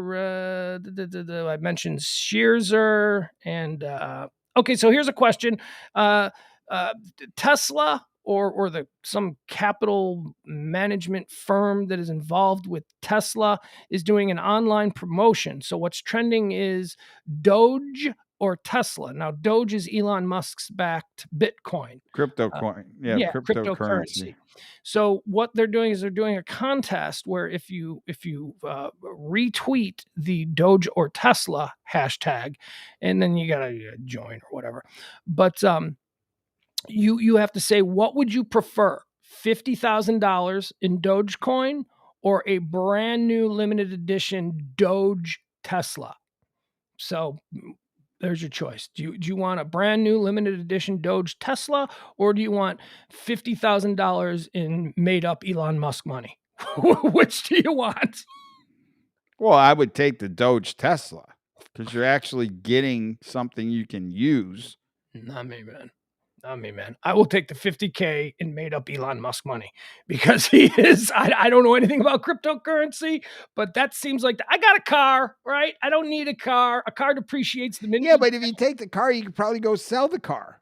But yeah, but $50K in made up Elon Musk money might be worth, $5 million in 5 years. And it could go to nothing. I got a car. Like I said, I got a car. What I don't have is a hope that this $50K in Dogecoin, I don't know anything about that stuff, but I think that I would definitely take the $50K. I'd take the car. I wonder if I had the $50K in Dogecoin, could I use that as collateral for things? It's Elon Musk. It's somewhere where they gave value to it. Maybe. Yeah. But I think that's a lot of problem with this cryptocurrency, like all the different versions of it. Like people have it, but where can you go spend it? Dennis Rodman has his own cryptocurrency. I don't understand it. And I feel like I should. But again, I'm an old man. I'm just trying to stay out of the way of the younger generation. But I would like to capitalize on some things if I possibly see an opportunity to. I just don't understand it. Didn't you hear things like there was a story where some neighbors called the police because their neighbors were like 24 hours a day mining Bitcoin.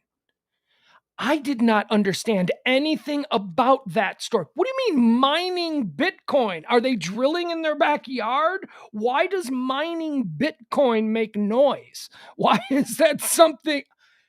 Do you understand that story at all? I know nothing about these cryptocurrencies. I don't either. I do know that there is a way that you can create cryptocurrency by mining, and I think you're going through some computer algorithm and finding the tail ends of these equations that I'm out. Drop off.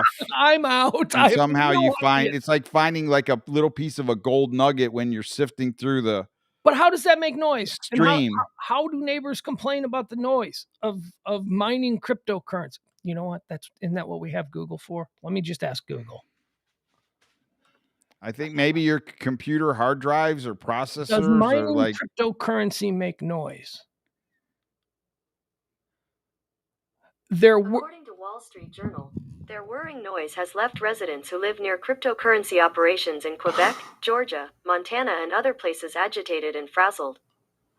Some compare it to a giant dentist's drill going it all. What? Like, why? Are you actually drilling something? because your processor is like spinning, I think, on and on and on and on to some end of a mathematical equation. Okay, some compare the noise to a giant dentist's drill, while others to a fleet of helicopters taking off in their backyards. That's a lot of noise.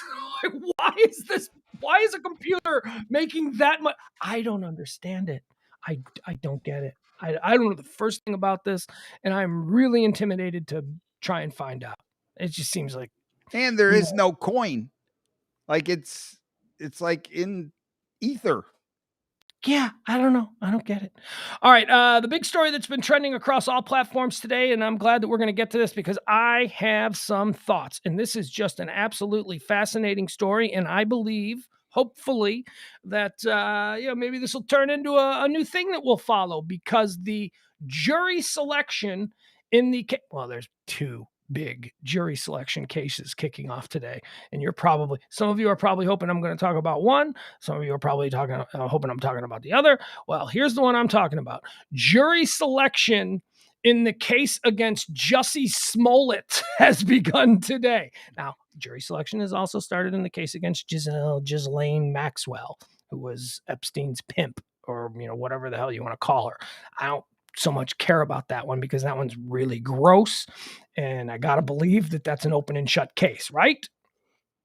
I also believe that Jeffrey Epstein I was going to say both of them are open and shut cases. Like if you've been anywhere in the world, there's no way that you're not corrupted on either of these two cases.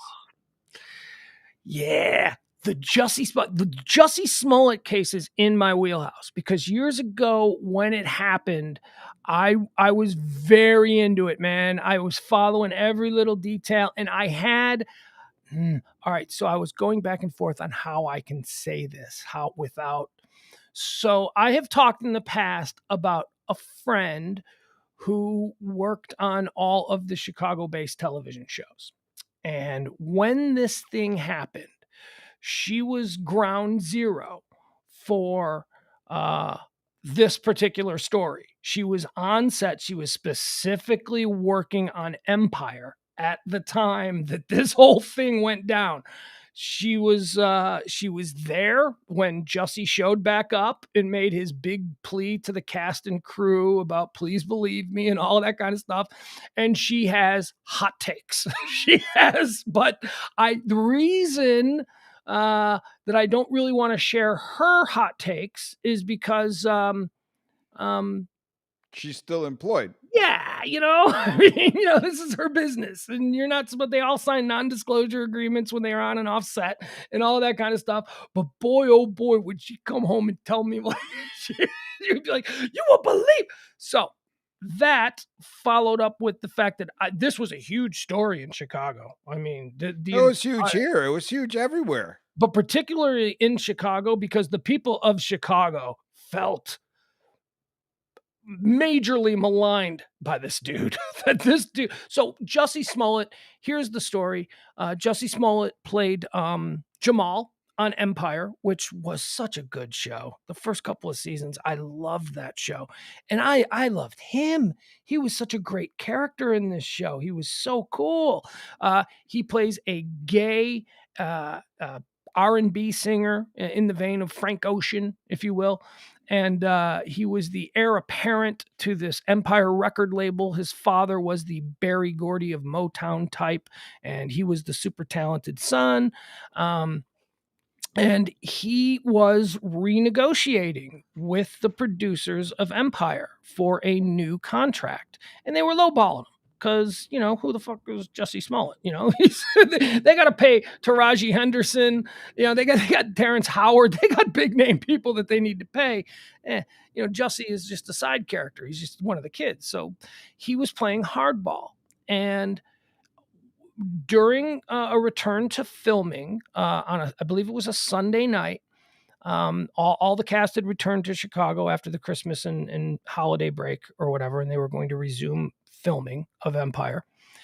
And he went at 2:00 in the morning. He was staying at the Lowe's Hotel, very pretty hotel and residence there in River North in Chicago, very good neighborhood of Chicago.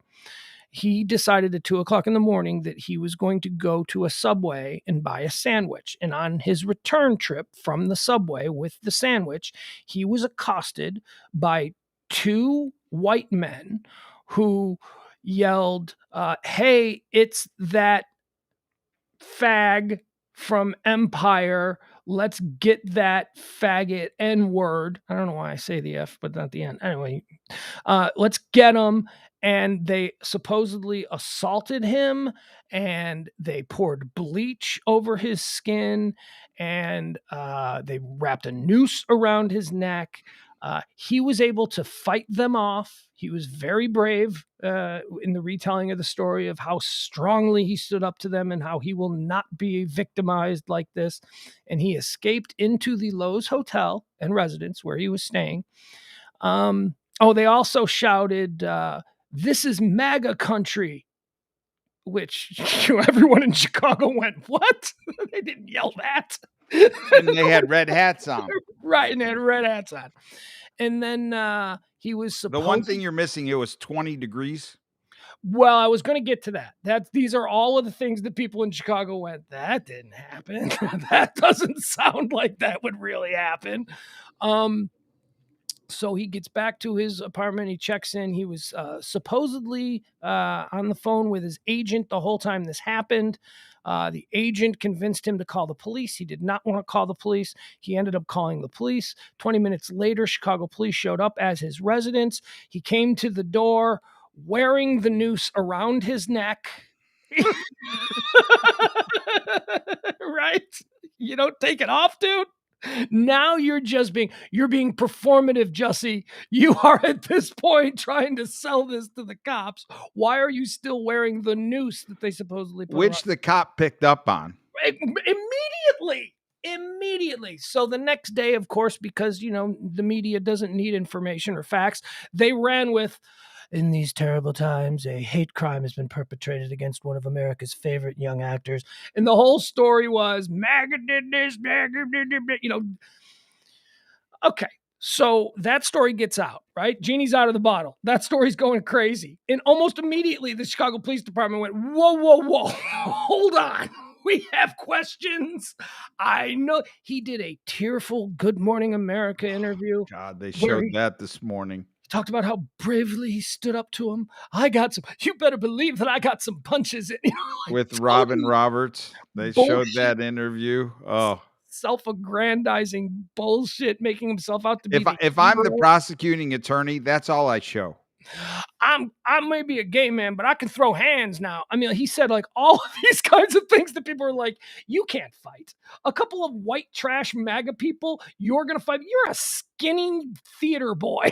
There is no way that you're going to be able to beat a couple of ATV riding hunters from Indiana. They're going to stomp you, dude. Okay. So then all the questions, certainly within Chicago, because this was brewing in Chicago a week before the national media finally went, well, apparently there are questions about Jesse's side of the story. We immediately were like, okay, first problem. Last night, it was 30 below zero wind chill factor. Why are you walking 2 blocks to a Subway? That seems ridiculous. 2, if you are walking to a Subway in 30 below zero temperatures in Chicago, there ain't nobody else out. There are not 2 people waiting to stalk you, because that's the other thing that he added, that I believe that they targeted me and were waiting for me. waiting outside in 30 below. You can't wait outside in 30. That's stupid. Hey, who do you think is coming outside at 2 a.m. in the morning at 30 below zero? No one. Nobody, but he was saying he was targeted. Thirdly, dude, that Subway closes at 9 p.m. What Subway did you supposedly get a sandwich from at 2 a.m., 30 below zero wind chill factor? So, I mean, that was the one that everybody ran with. Like, really? Does Jessie Smollett have like a special inn at Subway? Did they open specifically for him? Because that fucking place closes at 9. That place is This not thing open like at 2 a.m. stunk from like the very beginning. So ridiculous. And then the other thing was that people jumped on right away. Okay, so you're telling me that these two MAGA thugs who targeted you, they also are wildly familiar with your character from the Black hip hop series Empire?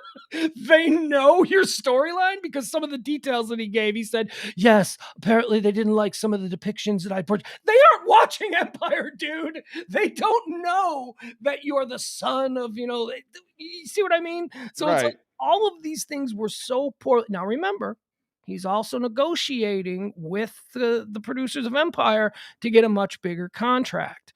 Then, day 3, it is revealed that the week prior, somebody sent a threatening letter to the set of Empire that caused an evacuation of the entire set. It was a letter addressed to Jessie Smollett with white powder in it, and it just said F-word, N-word in the card that was filled.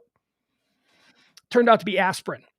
So the week before this, see what I'm saying? I mean, the dude's first thing he did was he sent a bullshit, because this was the era where, people were getting letters, powder and, all that stuff.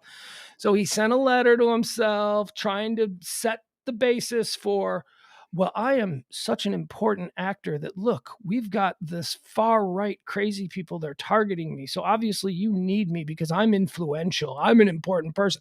This is what he was trying to get across to the producers so that they would pay him more money.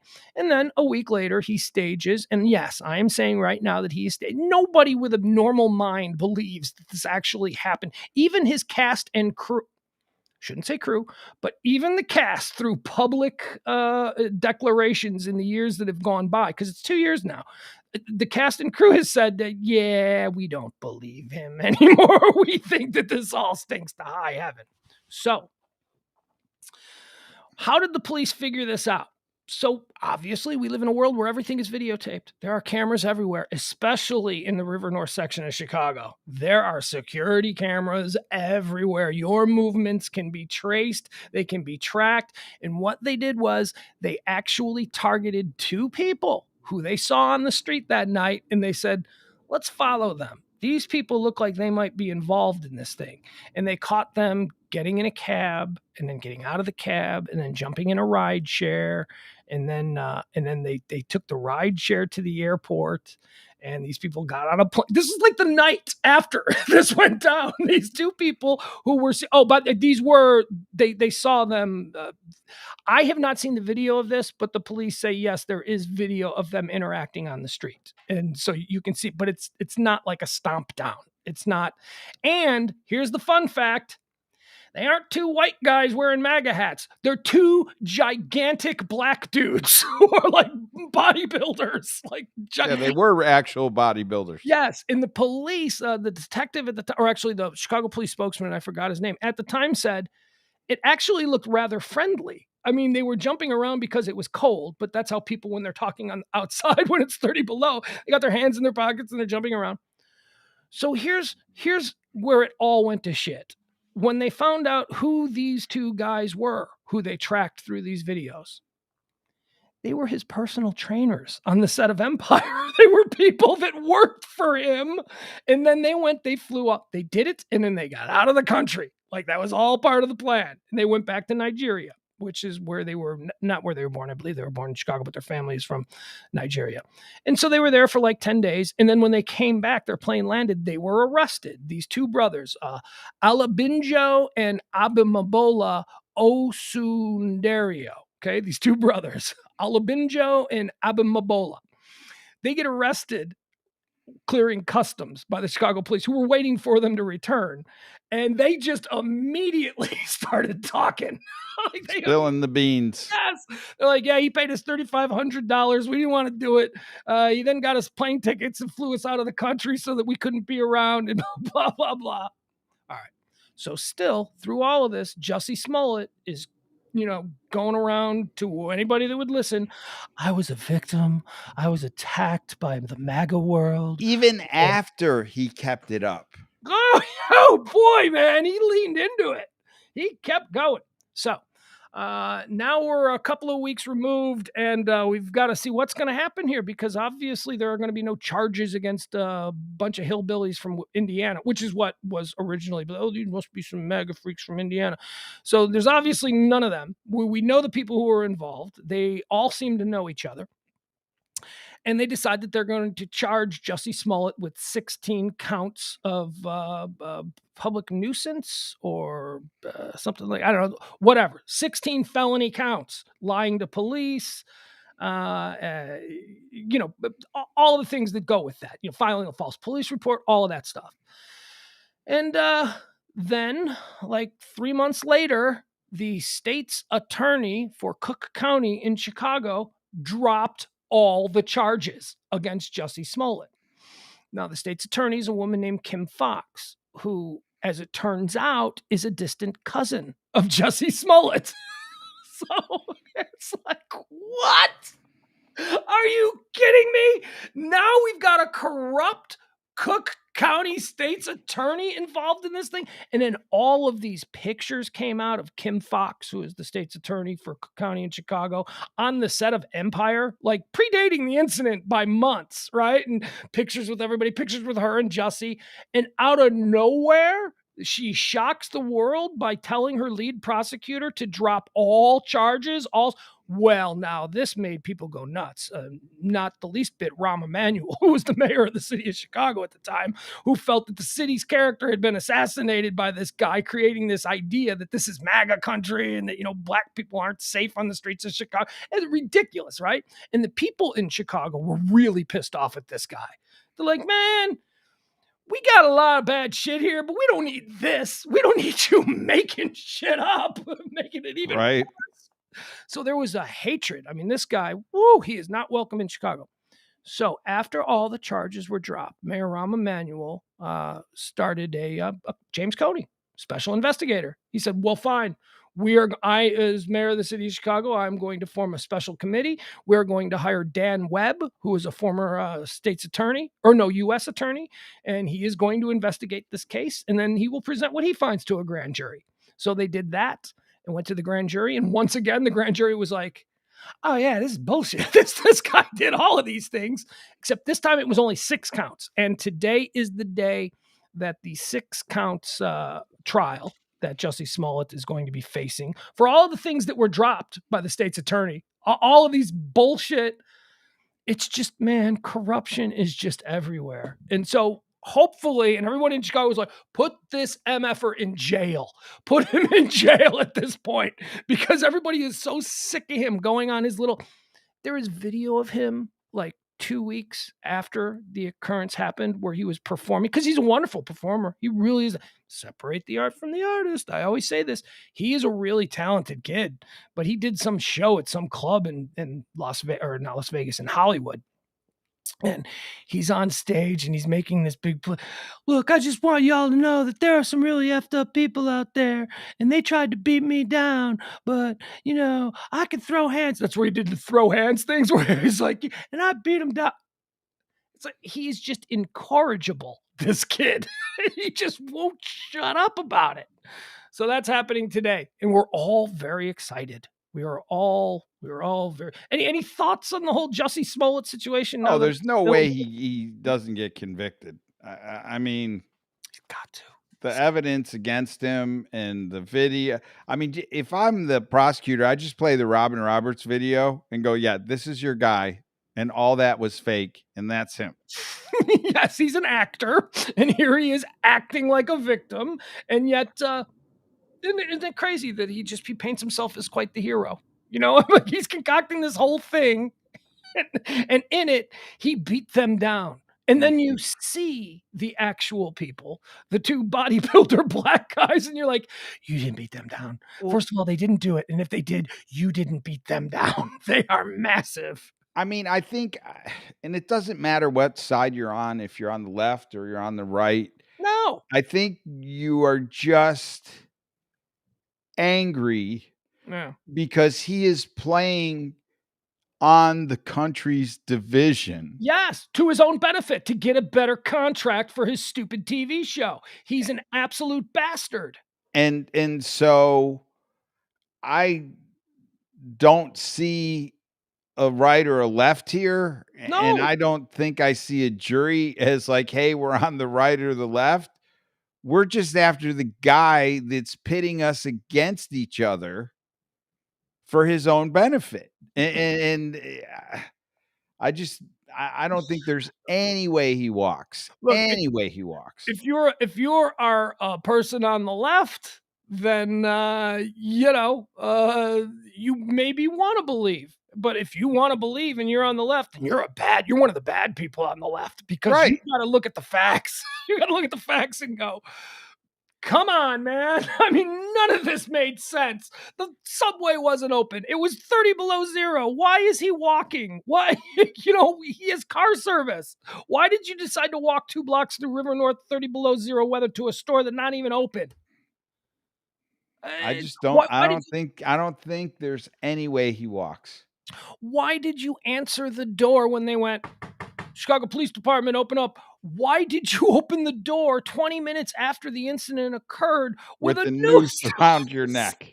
Around your neck. And all that is what gets you pissed. When you then go, okay, so this wasn't true, and this wasn't true, and this wasn't true, but you did this, and you did this, and you did this, and this. So this wasn't it all just one bad thought that you had. It was a number of bad thoughts that you had over a number of different minutes. Right. And and you kept on getting bigger and deeper and bigger and deeper, and you just still ultimately 3 weeks later he still was saying, oh no, it all really did happen. I mean, he needs to get just hammered here. Yeah, he does. Hopefully we will. All right. Let's see, what else do we need to get? Just line. Yeah, but I don't really have, what do we know? Come on. Well, she's got to be convicted too. I did think it was interesting though that her brother has come from England and said that basically since the prosecution, of Epstein, and they had him and he ended up committing suicide, all got messed up, that now they're just looking to hang something on somebody, and his sister is basically that person.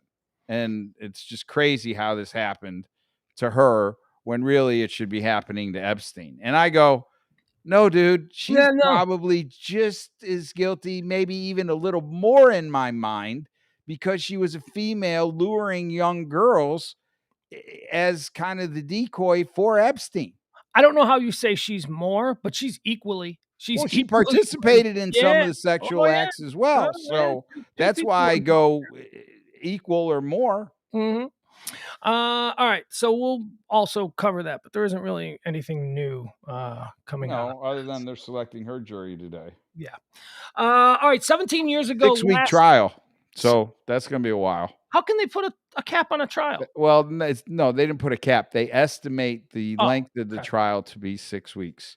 Well, hopefully the Jessie Smollett one will be quicker. Hopefully. All right, 17 years ago, last week, not today, but 17 years ago last week. Look at this. You see this pic? Look at these guys. Do you see them? You know who that is? You know who these guys are? This picture is burning down the internet, or at least in NBA circles. The NBA contingent on Twitter is absolutely loving this. This is Meta World Peace, aka Ron Artest, and Big Ben Wallace. Here's Big Ben Wallace, and here is Ron Artest. This is them hugging it out, showing that they are friends. These are the two primary combatants in the Malice at the Palace. 17 years ago last week, the Detroit Pistons and the Indianapolis Pacers went ape crap on each other, spilling into the crowd, causing a huge fight. Do you remember when this happened? Do you remember the I do Malice remember it now that you mention it. So it started because Big Ben, this guy right here, Big Ben, went to the hoop, and Ron, because Ron was a troublemaker, Ron fouled him hard, and Big Ben didn't like it. Big Ben got up and threw a punch at Ron, and then the benches cleared, and there was a melee. And what? Actually, you know what? Why not? Let's show it, shall we? I've actually got the Malice at the Palace queued up and ready for anyone who wants to see it. So here we go. Let's show the actual YouTube video, but it's burning up the internet because they're friends. 12, all 5 stars. Oh, there you go. They're friends now, and they have been friends for a while. And then they're like, yeah, it's just competitives. We just got super into it. And all right, so here we go. Let's watch this. This is how it all came down. We can break it down like this is a Bruder film. The Malice at the Palace. The Patriots played a very intelligent game tonight. And Wallace is fouled, and Wallace is... Okay, that's how it starts. Big Ben, man, he was a bull moose back then. So here you see Big Ben. He's going after Ron. Ron is being pushed away.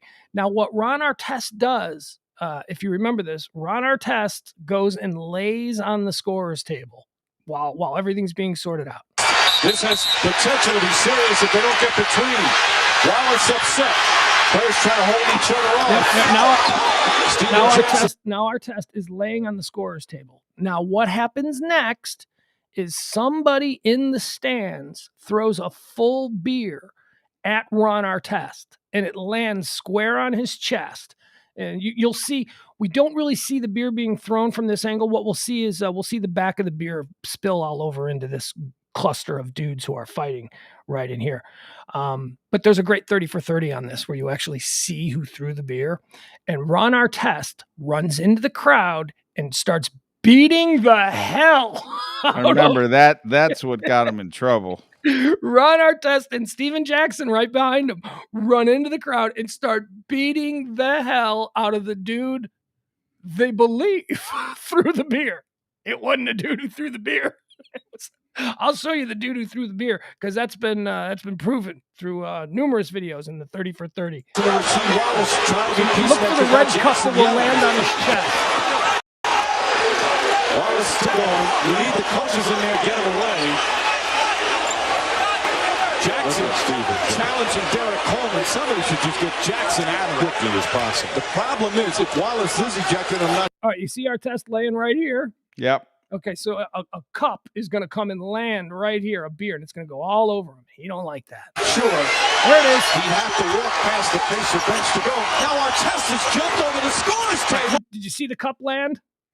I didn't see it land. All right, watch. I think it's a blue cup. I said it was a red cup, but watch. So he's laying there. Jackson challenging Derek Coleman. Somebody should just get Jackson out of quickly as possible. Problem is, if Wallace is ejected, all right, so here now, it's gonna happen. We're gonna see this blue cup, probably a cup like this. You're gonna see this blue cup come boom and land on him right there, and then he goes nuts and runs in. Sure. There it is. There it is. Okay. You have to walk past the Pacer bench to go. Now Artest has jumped over the scores. Okay, so Artest beats the hell out of this guy right here. Just look at the look. Look at the look on his face. Oh, you don't want none of this. I mean, it's all fun when you're in the crowd yelling shit at these players, but man, when it's like being okay, this is not racist. I'm just saying it's like being at the zoo if you're taunting a lion and then the lion knocks the fence down, right? I mean, look at him. He's like, oh my God. Now, here's the fun part. This dude right here is who threw it. Not this dude. This dude had nothing to do with it. This is the dude who threw it. So let's watch on this part. And is trying to get down to the bench. Artest is in the stands. At least he helps out. The guy that threw it, at least he does come and help out. He doesn't take off. Look at Steven Jackson up here, man. Steven Jackson just throwing haymakers at paying customers. The bad look for the NBA. Artest is in the stands. Oh, this is over. Did you see that? He got another beer. Did you see? Okay, this right dude before Steven Jackson started wailing on him, he threw a beer on him. But did you see? Oh, he did? Yeah, watch. Go back it up. He threw a beer and then got cold cocked by a well, that was after he threw the beer. Athlete. All right, here we go. And is trying to get down to the bench. Artest is in the stands. Okay. Not there. There it is. Okay, we just saw it. All right, this dude just threw another beer at him, and Jackson saw it. And watch what Jackson does. Oh, this is boom. That was it. Man, that was flush. That was crazy. Yeah. The fans are getting involved. Steven Jackson's in the fans. Rasheed Wallace going into the stands. The security trying to somehow restore order. Fans and players are going at it, and the players trying to help each other out. This is a disgrace. All the players now, they're jumping in there to try and get the other players out because the fans have come involved.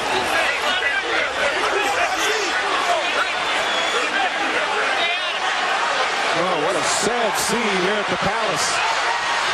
And now another fight's breaking out in front of the Pistons bench. It's a fan on the court. This is very, very dangerous. All right, so coming up, you're going to see a fan come running onto the court like he's going to challenge one of the basketball players. And I don't remember which basketball player he is, but the basketball player just turns right as the fan is trying to jump him from behind, and the fan slams on the brakes and just bails. Fans are throwing cups with liquid in them now onto the court. Rochester has a look in his eye that's very scary right now.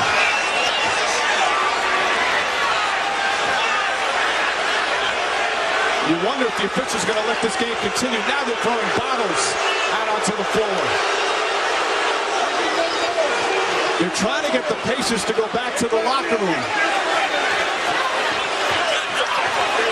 What was Reggie Miller? Maybe you could call a hard foul at best has turned into just an ugly, ugly scene. Chuck Person, the officials, I think they're going to call this game off, and that should be the outcome is definitely decided. You have these ridiculous fans trying to go at the players and now throwing. Somebody could really get hurt. That's a bad showing from the Pistons fans here. Just firing bottles from the stands. The Pacers have all gone back into the locker room. Here comes Larry. And they're getting through a lot of debris, and they're still not all the way through. And for some reason, one of the Pacers, they hold Austin Crozier out. They don't want to get under the tunnel because they're afraid for his safety. They're pouring liquid over. What a disgrace. No, humans aren't animals. Not at all. No. I mean, do you see? You see what's going on? I get it. You're pissed because they're pouring beer on you, but it's beer. Yeah. Like, at this point, just like, as long as you don't get hit with a bottle or, an aluminum can, just, take your lumps and get in the locker room and get out of there. But the fans too, man. The fans were just absolute animals. I mean, do you know how lucky it is? Look, everybody behaved poorly. There's nobody here that, is the victim. But do you know how bad this could have gotten? I mean, the fact that, we're talking about 18,000 people who are now all ginned up, half drunk, and looking to kill 12 dudes from another city. Well, and it didn't help that, the Indiana was beating the hell out of them. It's showing from the Pistons fans here.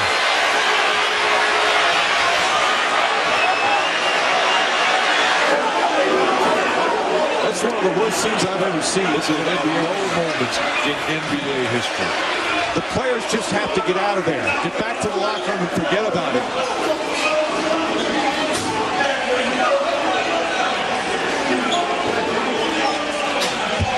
The game has been called. The official announcement has been made. The game has been called, which was the right call. The outcome obviously is over. And players and fans in danger with the emotions and the tempers being completely lost. It all started with a foul. Ron Artest with a foul. But Ben Wallerstein was too hard. As you see the Pacers going underneath the tunnel trying to cover their heads. All right. Well, there you go. That was 17 years ago. And now the two guys who started it all are like, there's the two guys who started it all. All just bread and circuses. They're buddies. It was just a hard fall.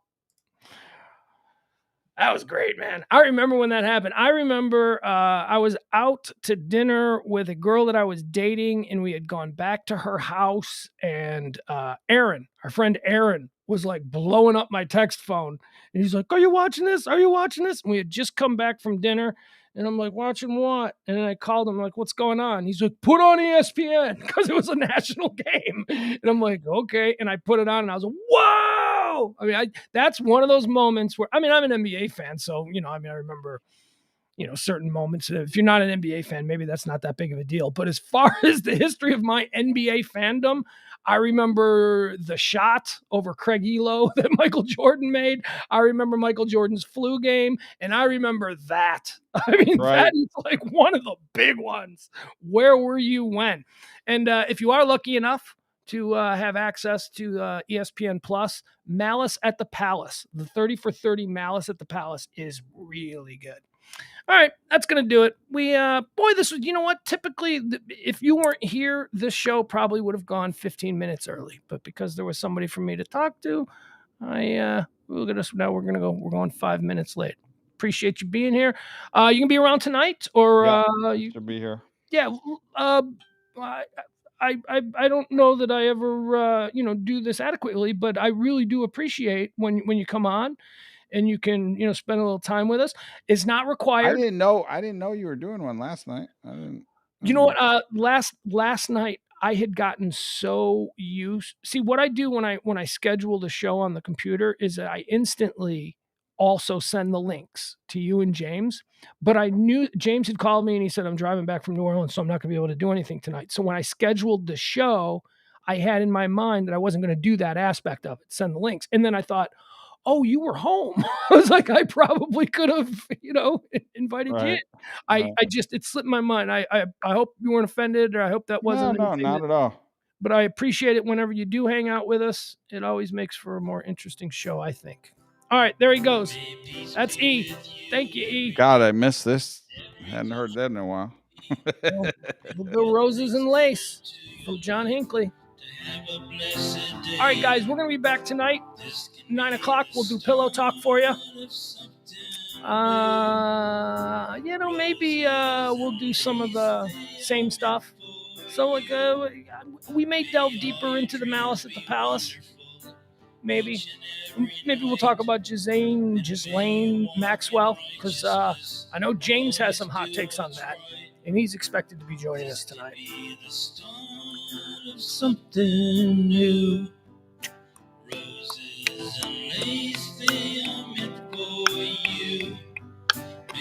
You just know James is going to have takes on Jessie Smollett, so we may have to bring that one back too. Jeff Glenn in the chat room had an idea that maybe we should dedicate some time to conspiracy theory talk. I don't know, man. When conspiracy theory talk pops up organically, that's one thing, but I don't know. I just feel like scumbag deliberately putting this bad mojo out there and confusing people. But they are fun. All right, that's going to do it. Help support the show if you can. Appreciate it. We're coming to the end of the month. Has not been a good month. So anything you can do to help us keep going, we appreciate it. But I'm not going to beg. I'm not going to do that nonsense. Need to raise about $300 this week. There you go. We'll start this. Bye, everybody.